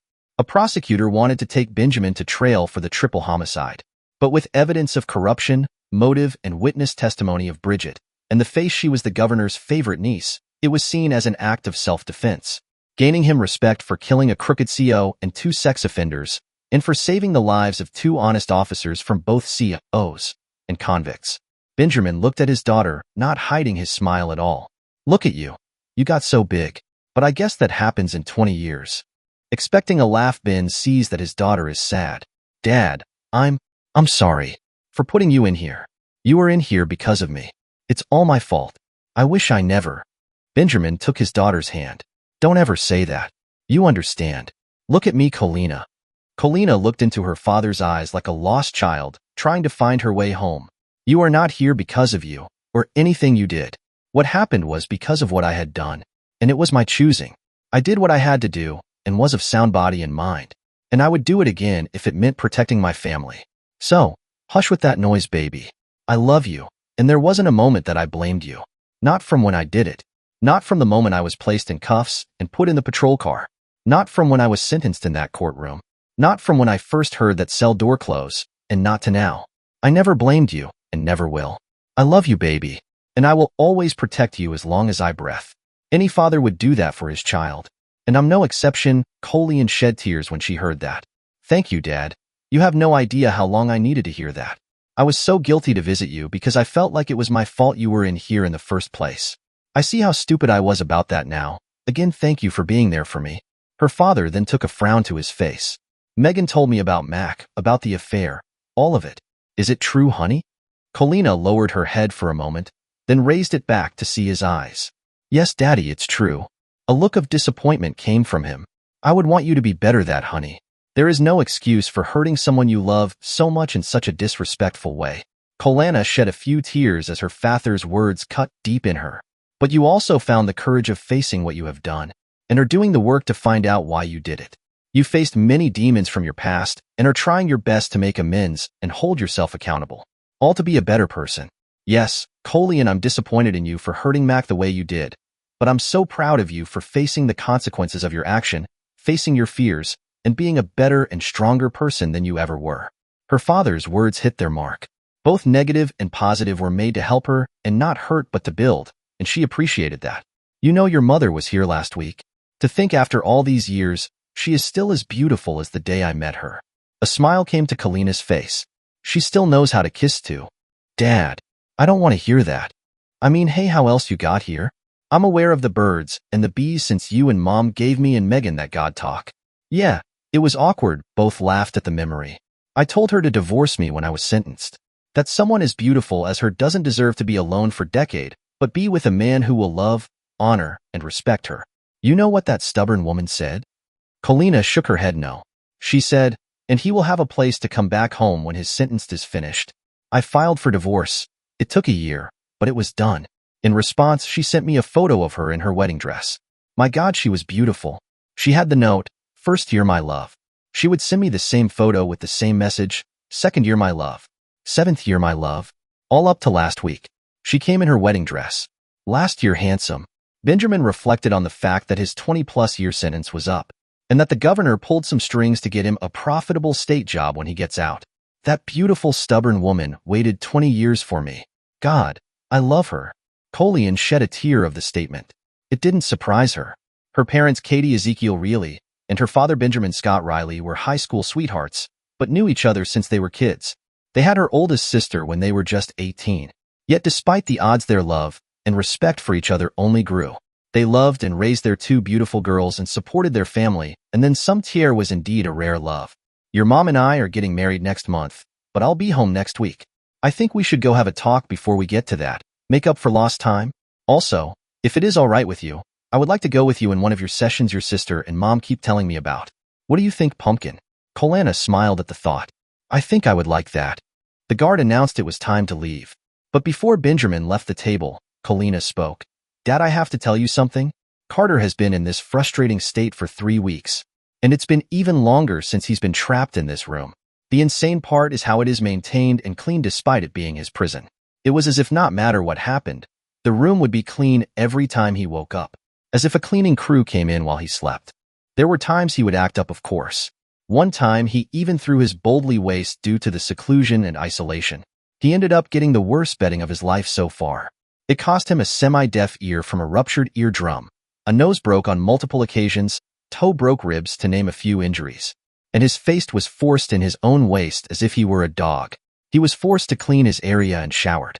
He never did anything like that again. Now this was different. There were no sessions for the past 3 weeks, but he was frustrated. He was a man with needs, and never been without a woman for so long. But every time he tried to please himself, a loud alarm would go off, and the room would flash red. Sometimes, strong jet stream of water would move him out the bed, and he was forced to deal with it. He just sat there and thought to himself, how the hell am I going to get out of here? Suddenly the door opened, and the big man stepped in. Carter pressed his back to the wall of the room. Without word, the man pulled out a gun and aimed at Carter. Wait, don't! The gun fired instantly, hit Carter in his chest, the dart sticking out as if mocking Carter before he would pass out. When Carter came to, he notices he was naked from the waist down. He was laying on his stomach, but based on a draft, knew he was exposed. He could also smell that he had been bathed for some reason. Suddenly a film came on the projector screen. It was an adult film. Carter, from his frustrations of being without sex for 3 weeks, became excited. He wanted to do something, but he couldn't since he was tied down and couldn't move his hands. After an hour had passed, Carter became angry and cursed. Damn you! Whoever the hell you are, damn you! You hear me?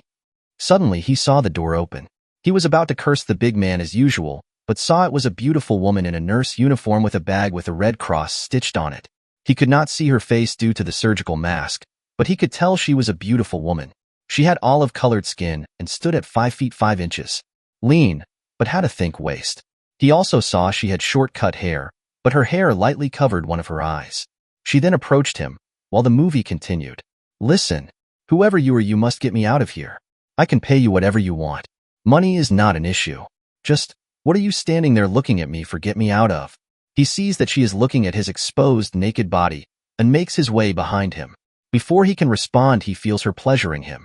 The fact that it's been over 3 weeks and the video playing is too much for him. But before he can finish, she suddenly stops. He curses and insults her. You stupid witch. Why did you do that? Why did you stop? He then sees the nurse look at him and tilt her head as if mocking him, but she says nothing. The nurse gathers her belongings and walks out the room, and the video stops. He then ponders to himself, I was just taken, but I do that? Me, damn it. How many women have I done that to? Suddenly the monitor comes alive again, and he sees a woman in her mid-30s. She is beautiful, her pale skin and her red hair. Her eyes as green as a lime, and despite her state, her smile was warm and welcoming, yet has a tiered look as she smokes her cigarette in a living room. He recognizes her instantly when she makes introductions. Yeah, my name's Abby, Abby West. I was formerly a teacher for the local preschool. I was good at my job. In fact, I loved it so much. See, you must have a love for children when you do this work. When they are so young, they are still trying to find out what these things called fingers are. And what are these things on my face? Oh, those are my eyes.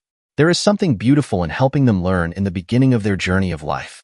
No, not all of it is pleasant. Again, you must love this job because kids are anything but always neat and tidy and clean.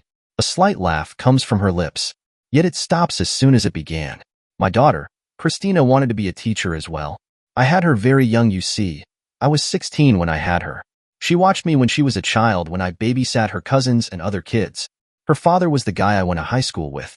He was going to marry me when he found out, even did the whole, "Sir, I want to marry your daughter," speech to my dad. Oh God, I still remember how nervous he was and how pissed my dad was. But he respected him, and we set up a date. But when I'm 3 months pregnant, he died in a car crash. A tear falls down her face as the memory plays in her head, But then she continues with her story. Anyway, years go by and my baby graduates high school. I was so proud of her. She tells me the school she's going to, and she was so happy and determined. We celebrated with her friends and family big that night. A month later, I wanted to go to the bar for karaoke. Christina was in college now, so it was just me. There I met him, Carter. I could tell he was younger than me. I'd say about 7 years at the most. But God, did he look good. He had this style and way he carried himself that was just addictive. He could tell you to do anything you say, and that would be enough. I still don't know how he did it, but I found myself making out with him in his car. We ended up at his house and had probably the best sex I had in years. He was dominating and always in control. No matter how degrading it, I loved it. The next morning, I left no question. Weeks later, he hits me up, asking to meet up. I say sure. We keep it casual for the next month. Until one day, he comes to my place unannounced. I don't like when people just show up, so I let him have it. Yet through the whole time I'm yelling, he just smile. I need you to come here tonight, no questions asked. I tell him for screw off with that attitude. He tries to say he owns me, and I'll do what he tells me. I slap him and tell him to get off my property. He looks at me and speaks. You'll pay for this. I didn't take him seriously. I wish to God I did. Even if it meant killing him, I wish to God I did. The woman cried a little bit before continuing. Years later, Christina graduates and is ready to conquer the world.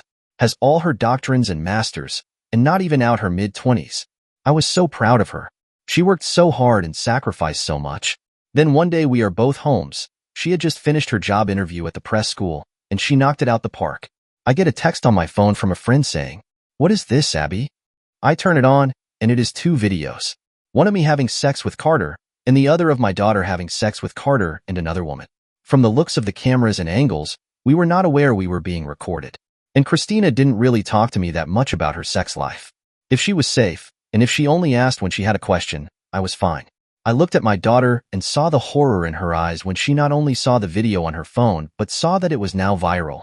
I don't know how he did it, but he has us on separate occasions having sex with us and recorded us without even knowing it. The videos were on social media and started getting hits on adult websites. Oh God, the look in my daughter's eyes. I would walk through hellfire if I had to remove that look. She was so devastated and embarrassed. She told me she dated Carter for a little bit in college. She thought he loved her. About 6 months into their relationship, she told him my name. And everything changed. The sex became more frequent and wild. She was young, of course she loved it. She thought it was empowering. They even experimented with other women. She thought he loved her, and they were closer. Until he suddenly broke it off. No warning, just over. She was so devastated. It almost cost her scholarship due to her lack of work. But we were there for her. We were there for my baby. Me, my parents, her friends, teachers she respected. We were there for her, to pick up the pieces that scumsucker broke. Through the whole time, no one told me his name. I didn't care. I just wanted my baby to be okay. The moment she walked across that stage, we were so proud of her. I didn't realize this was all connected to me. I told her about him, and she did me. Despite that my baby girl still loved me, she didn't blame me at all. Abby cried again, needing a minute before continuing. We tried calling the police, but they said there was nothing we could do since both tapes were at his residence. There were no cyber laws like today at the time. We were embarrassed and devastated. Then the day came when the school board called us both in. The tape made its way to a parent, and they decided to kill my career. As much as that hurt, I could live with that, but they killed my daughter's career along with mine. They stated her actions are a danger to children, and that she shall never be a teacher. When she heard that, she fell to the floor. I still see the look of shock in her eyes. My sweet life-filled vibrant baby died in that damn assembly room. For the next few weeks, she was just a shell. She couldn't eat or sleep. I saw my baby dying in front of me even though she was alive. Then one day I come home and find her car in the driveway. She usually leaves it in the garage because she doesn't like the rain ruining it. I come inside and that's when I notice the smell of gunpowder. I run through the house calling her name, but then I make it to her bedroom.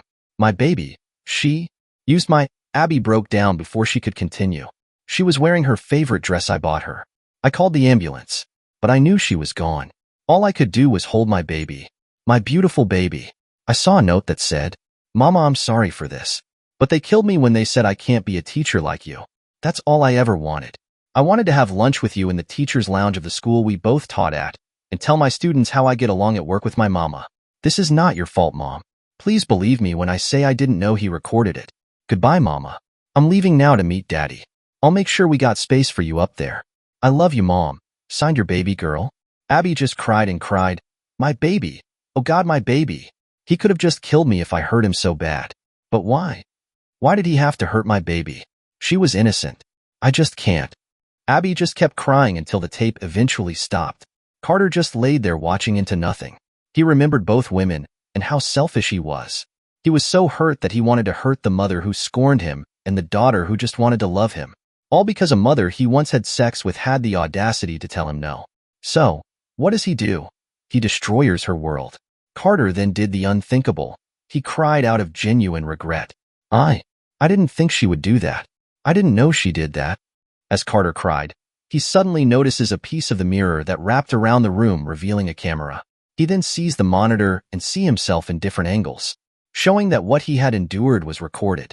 He then sees another screen that has a mouse icon hovering over the word "send" covered in a green box. Carter looks in horror as the mouse clicks on it. Simon walks out the building, leaving instructions for the staff on how to handle the patient, then drives home. When he arrives, he sees Alice watching a movie. Oh, hey Dad, you're home early. Mom tried to hang with me and watching the new season of. Without a word, Simon walks to his daughter and hugs her. Alice thoughts and begins to let the tears fall. Daddy, what wrong? Are you okay? He just brings her head to his with his tear-filled eyes. I love you, baby girl. Okay, I just want you to know that I love you with all my heart. Alice cries and smiles as well. I love you too, Daddy.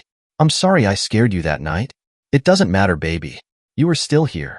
And I promise I'll never stop loving you or your mom. You two are my world. And father and daughter embraced each other, reminding each other that no matter how cold or cruel the world may be, they are loved. Mac had finished his lunch at the diner.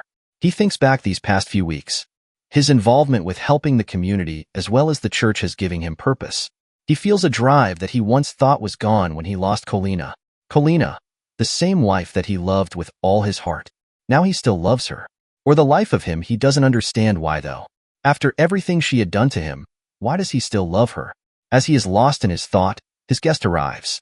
He had not seen her in ages, too long honestly.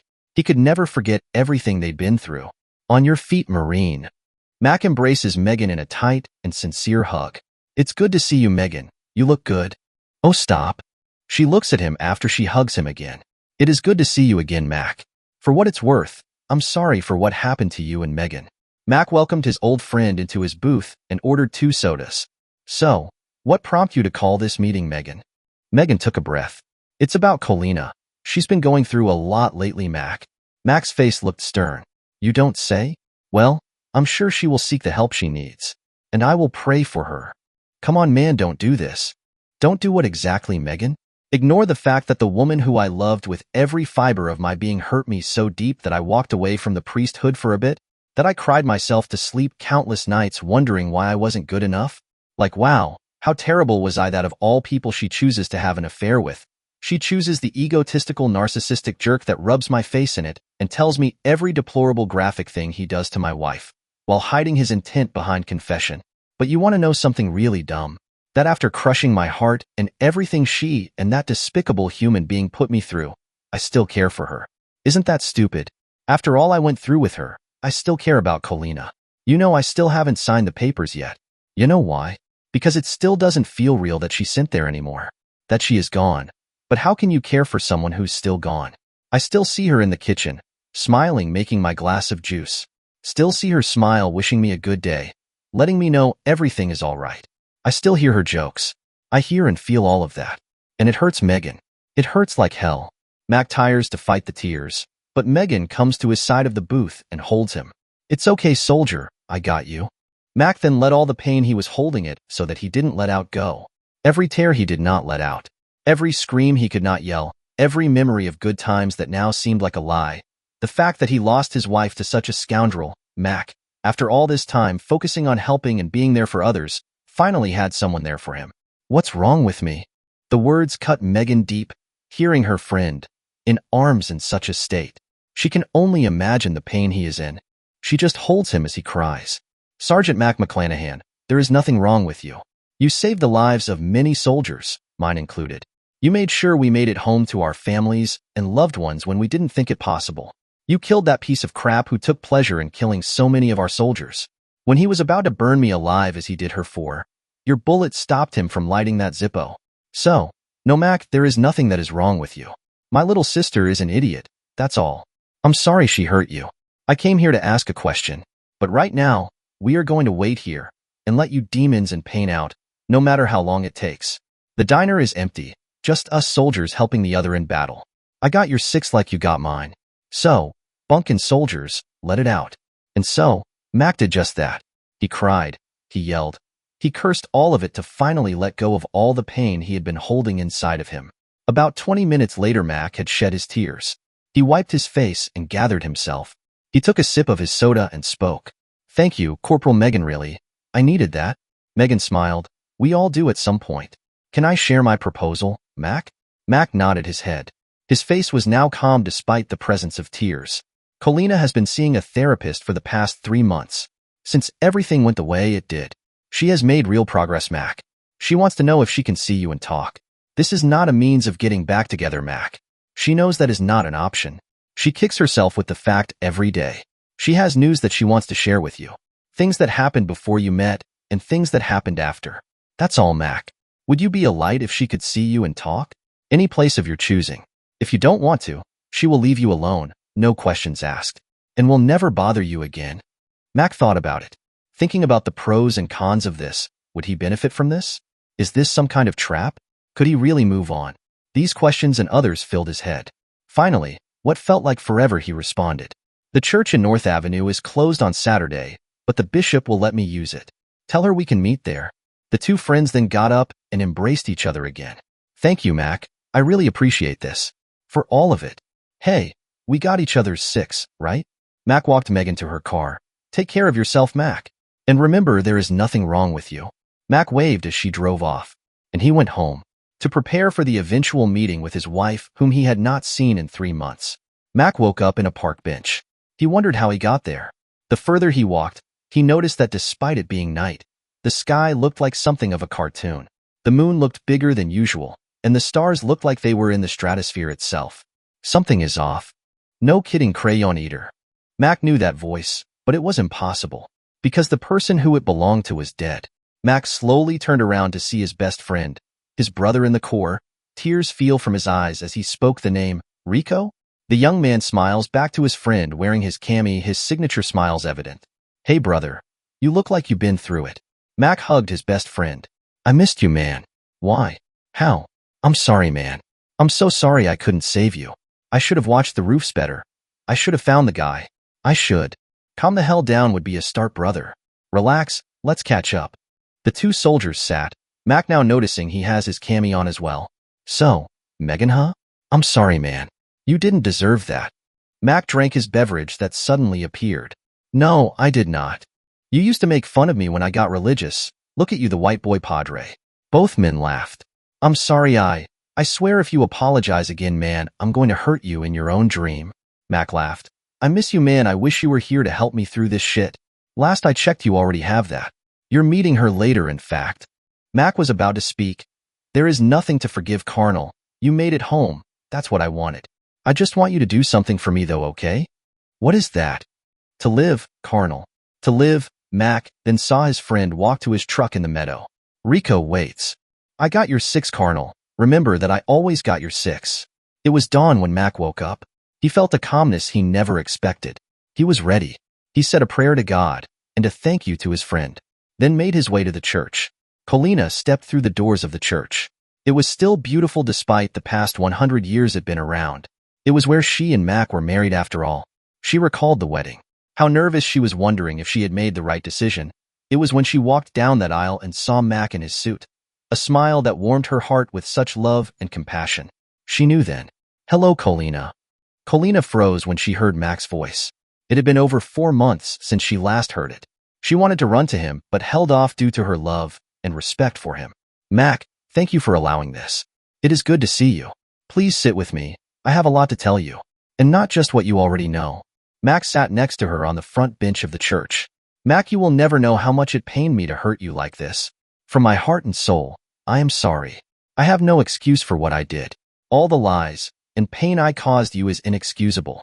But I will not insult you and repeat things you already know. I have been seeing a therapist for these past months, Mac. It made me realize that there was something I was running away from. Please know that this is not an excuse for what I did to you, but a possible idea what prompted me down this path. You know my father is in prison, Mac, but you don't know why. Mac paused, feeling a sense of dread where this is going. Mac, I was 12 when it happened. We were having a family event at our house. I was mad because one of my cousins stole the last slice of cake before I could get a piece. Of course, me being 12, I pouted and went to my room. But then, my older cousin Alan came to my room to check on me. I loved Alan. Whenever there was a problem, I could count on him. Whether it's to stand up for me and help me with a problem, he was there. Alan was 17 at the time. He sat next to me on my bed, asked me what was wrong, and I told him. As I was talking, that's when I noticed his hand on my leg. I didn't like what he was doing, so I told him to stop. But Alan didn't listen, and even told me this was okay. His hand moved further up. At that point I tried to run, but he grabbed my hand and threw me on the bed. Mac saw that she was crying and held her shoulder. Colina, you don't have to. Yes, Mac, I do. He assaulted me right there, Mac. That scum forced himself on me. I tried to fight him, I did, but I couldn't. Mac held her as the anger was rising. He would love nothing more than to make Alan suffer as much as humanly possible. I thought I was alone, but Daddy came upstairs because he forgot something. He came to my room and saw Alan. He beat him to death in front of me. I ran outside, my pants torn, and I'm crying. I told everyone what happened. By the time they got upstairs, my dad was covered with Alan's blood. The cops were called, and they locked him up. It didn't matter that he defended me. They charged him with murder and sent him 24 years of prison. My family was split after that. No one came near us because of me. Mac, I blamed myself for getting my dad locked up for so long. I couldn't even visit him until last week because I felt so guilty for him being there. Oh God, Mac, I hated myself for so long. I'm sorry I never told you. I just couldn't. Colina was in tears, and Mac was embracing her, protecting her even now. The reason I had the affair was because I was selfish and weak, but also because I felt like I deserved the abuse for failing my daddy and for failing you. I could not even tell my husband such a trauma. For this and more, I'm sorry, Mac. Mac then heard footsteps and saw Megan and another woman. Father Mac, my name is Dr. Stevens, and I have been treating Colina these past 3 months. She has suffered severe sexual trauma as a child. Now, mind you, this does not cause a person to cheat, but the fallout of unsolved childhood trauma such as Colina can lead to an array of emotional and relationship challenges. The way she allowed herself to be treated by Carter, for one. However, this is the first time she has faced it. This is no excuse for her actions by any means. This is only a pathway to what may have caused her to go this route. Mac was in shock. He had no idea that Colina was in such turmoil. All these years of being there for him and pulling him out of the darkness, to find out that she had such dark scars. She never visited her father, not out of embarrassment, but shame. Mac could only hold her and ease her pain as much as possible. Mac said, "I'm sorry that happened to you, honey. I'm so sorry." Colina then spoke. Mac, there is something else. Colina stepped away and pulled out a piece of paper. That paper is a DNA test result. Mac, I'm pregnant with our daughter. Mac was dumbstruck. He didn't even realize this was happening. She was conceived when we went to our favorite park. That night, noon was there, and the moon and stars were so beautiful. The entire night was heaven. You took me out on a spontaneous date. We went to the old movie theater to see childhood movies and a classic romantic comedy we both liked. We went to the park and just looked at the sky. You looked at me and said, "As beautiful as this night is, it doesn't compare to the beauty that is you and the love I share with you." Mac cut in and finished the words before Colina could. That was a good night. Colina smiled. Yes, it was. It was a few weeks ago before everything. We are having a baby? Mac thought to himself. He couldn't believe it. He was going to leave at one point. Then it shifted to hearing her out, then leaving. But this changes things for him. A little girl that is a part of him, who will call him daddy. Yes, he was angry at Colina. He had every right to, but he still loved her, and she was carrying his child. He looked at the paper again. He knew the doctor that signed it and the hospital that he worked there. He went to more than a few family support groups there. It is true. Not only Colina would never lie about this, but the evidence speaks for itself. Mac was going to be a father. Colina saw the look of confusion and mistrust in his eyes. She began to cry, knowing this may be the last time they are in a room together if it doesn't concern their daughter. And it broke her heart. But she will do right by not just Mac, her husband, whom she still loved with all her heart, but her baby girl. She would sacrifice everything for them, no matter the pain she would endure. Mac, I see the look in your eye. I know you want nothing to do with me, and I don't blame you.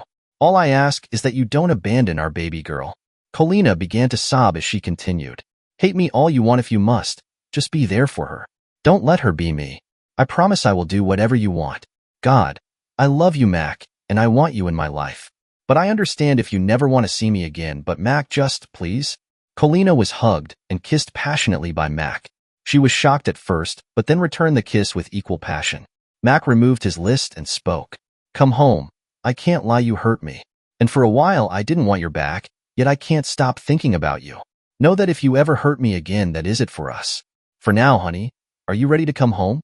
She looked up to her husband. I will never hurt you or our family again, my love. I'm yours and only yours. Mac looked at the doctor. Do you take couple by any chance? The doctor smiled. I think I can manage that.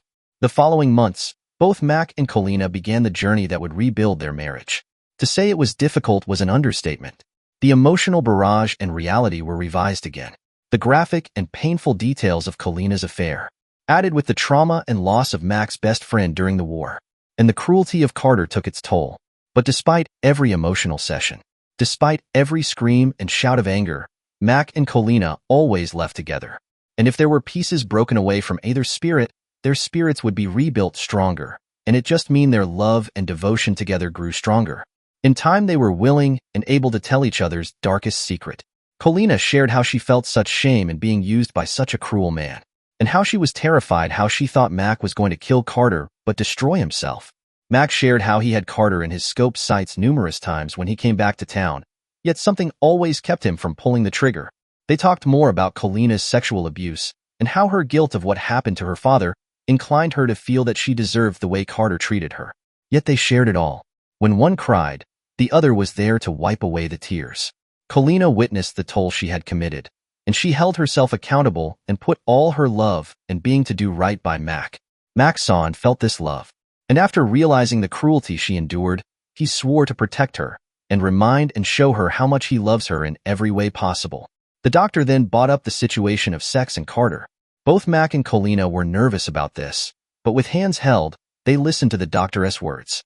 Carter saw you both as prey that he hated, more so in what you represented, and he exploited it. Mac, he hated you for being a man of God with a beautiful woman, yet not a hypocrite. He saw you as perfection, but likely strong and righteous with complete genuine. Soothing he wished he himself could be.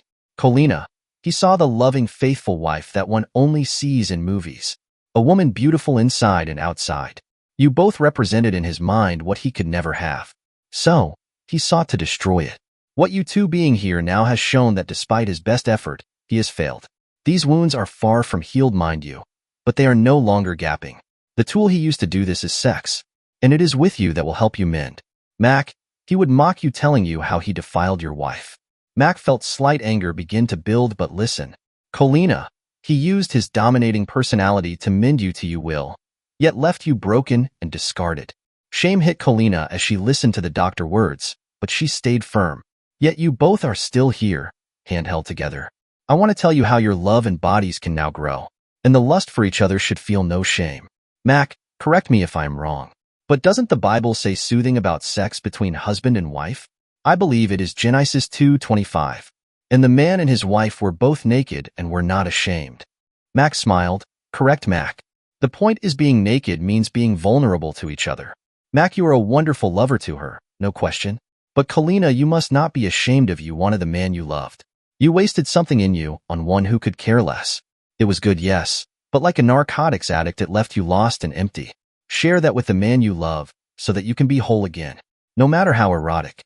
Mac, be her dominate man who will bend to her will, but then the husband who will soothe her body and bring her back from her ecstasy high, reminding her she is loved and protected. Colina, be his woman, his temple of pleasure and bills, but remind him that he also has your heart and you have his. Because unlike Carter, he will not discard you but love and honor you. No matter what happens when your bodies are one, remember so is your love and respect for each other. Soon after the session, their sex life together changed drastically. Colina no longer felt embarrassed to tell Mac the things she enjoyed. They did things such as restraint and role-playing, and they experienced a higher level of pleasure than they even know. And when it was over, it was looking into the eyes of the one they loved with all their being, as well as being satisfied. As time went on, both Colina and Mac were able to communicate in ways they never thought possible. And the love they had for each other not only returned but grew stronger than ever before. They recognized what Carter had tried to do, and their love and devotion for each other would not let him destroy their bond together. Months went by, and Colina was beginning to show her pregnancy. Her family were extremely supportive. Her father and mom would visit their home for dinners, and the love and warmth were extravagant. Benjamin beamed with love and pride when he saw his daughter happy with her husband and unborn child. He respected and loved Mac as his son-in-law, yet called him son without hesitation. Mac and Benjamin built a bond together out of respect and love. Both shared their personal experiences, and their respect and loyalty for each other grew. Mac and Colina faced the odds that almost destroyed them, and although it did not leave them unscathed, it did not destroy them. For with the respect, loyalty, and love they have for each other and future family, they could take on the world if need be. But they would always take it on together. It has been 4 months since Carter saw the woman cry about her daughter. More videos followed, as did a beating for each one. The last video cost Carter the ultimate insult, his ability to conceive. Carter, while restrained, was forced an vasectomy. Carter still remembers the pain of the procedure. He was jabbed with that syringe as if it were a dagger to his neck. The capsule was filled with the neurotoxins of a pufferfish. It completely paralyzed him, but he would feel every excoriating moment of pain.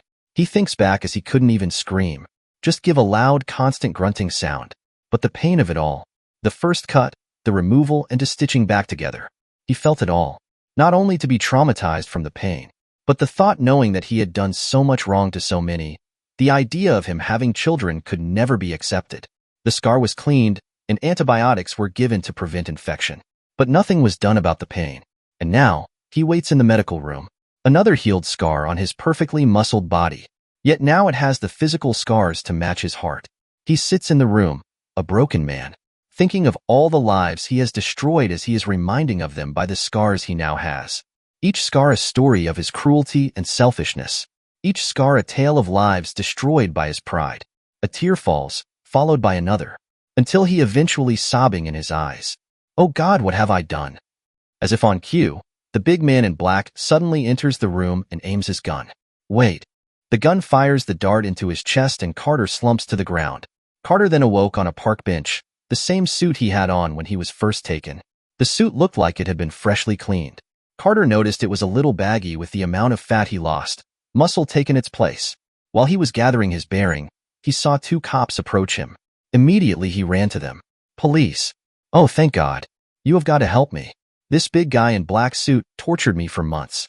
I was trying to get out, but he stuck me with a needle. He broke my arm and leg. He broke everything. He is a monster." The first officer spoke. "We'll take it easy, pal. Just take a breath." Carter was furious. "Take it east my butt.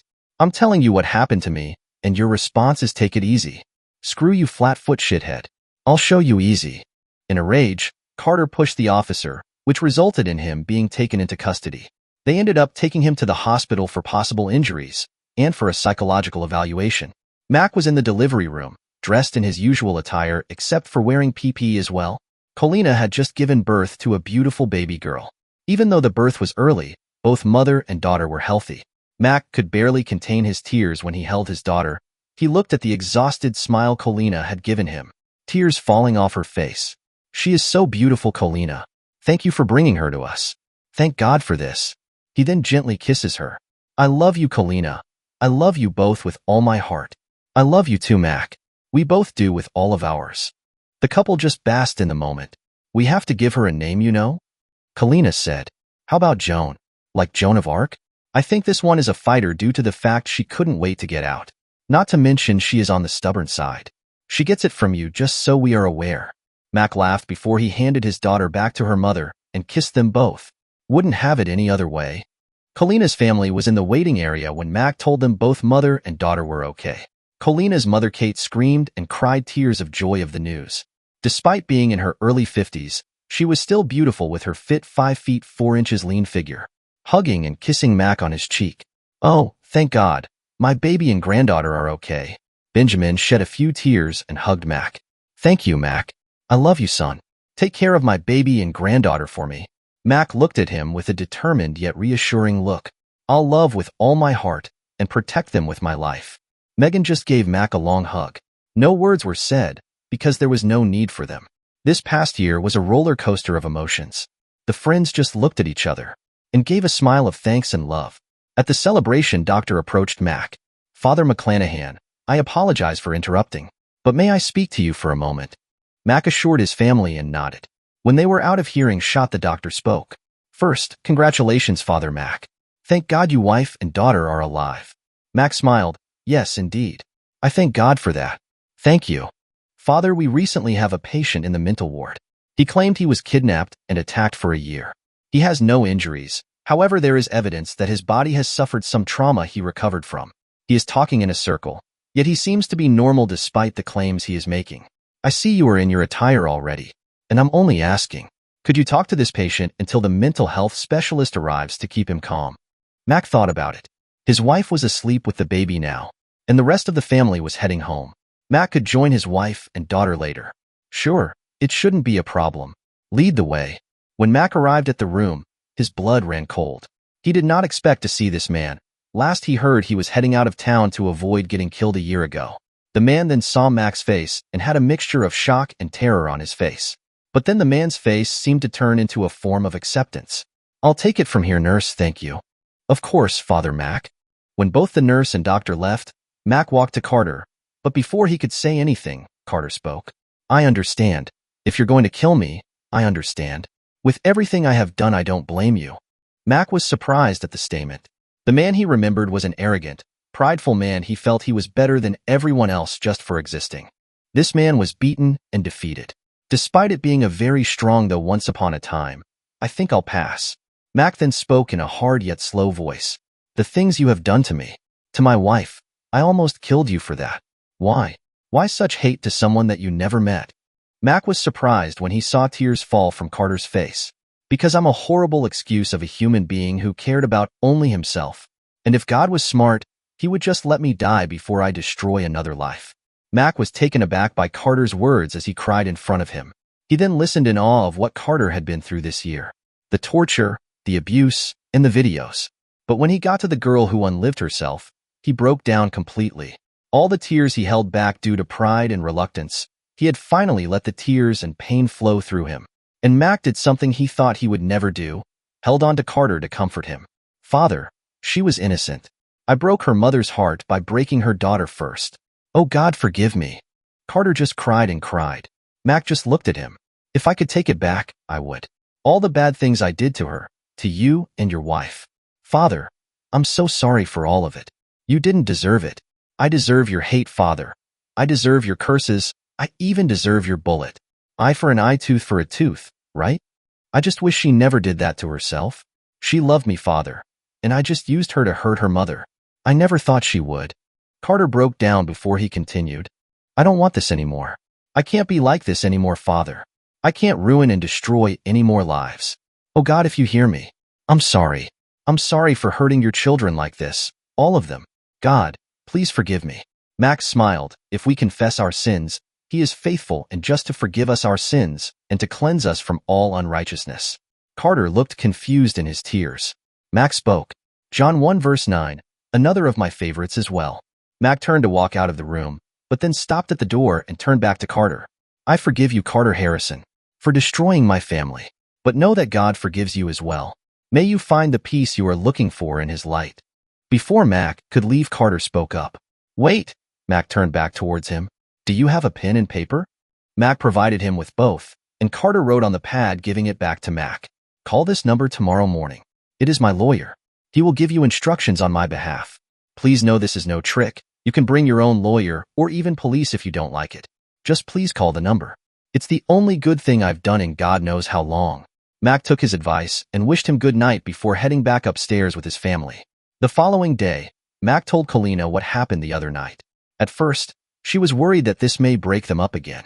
But when Mac told her how Carter confessed to what he had done, and that Mac forgave him, her respect and love for Mac grew even more. This is why I love you, Mac. He told her that he was giving instructions, and he was going to find out what this was for and called the number and was told to meet at an address. Mac brought his own lawyer with him, and they met at the local diner. Carter's lawyer seemed arrogant and smug, but also irritated for some reason. He looked at Mac. "I don't know what you said or did to my client, but I was told to give you these." The lawyer pulled out a few sheets of papers. "Have your lawyer read through them and sign them so we can be on our way." Mac did as instructed and signed the papers when his lawyer told him it was okay to do so. The three of them ended up at the Citibank and were taken to a large deposit box. In that box was a duffel bag filled with $2.5 million, all legal and tax-free. Mac looked at Carter's lawyer. "I don't understand. That makes two of us." "Look, Father, this is what my client, Carter Harrison, wants. And as his lawyer, I'm not paid to think when it is not the time to do so. Also, he wanted you to have this." He pulled an envelope from his jacket. It was a picture of a woman in her mid to late 30s. Her name and address and bank account number. The words, "Please make it right," written on the note, clipped to the photo.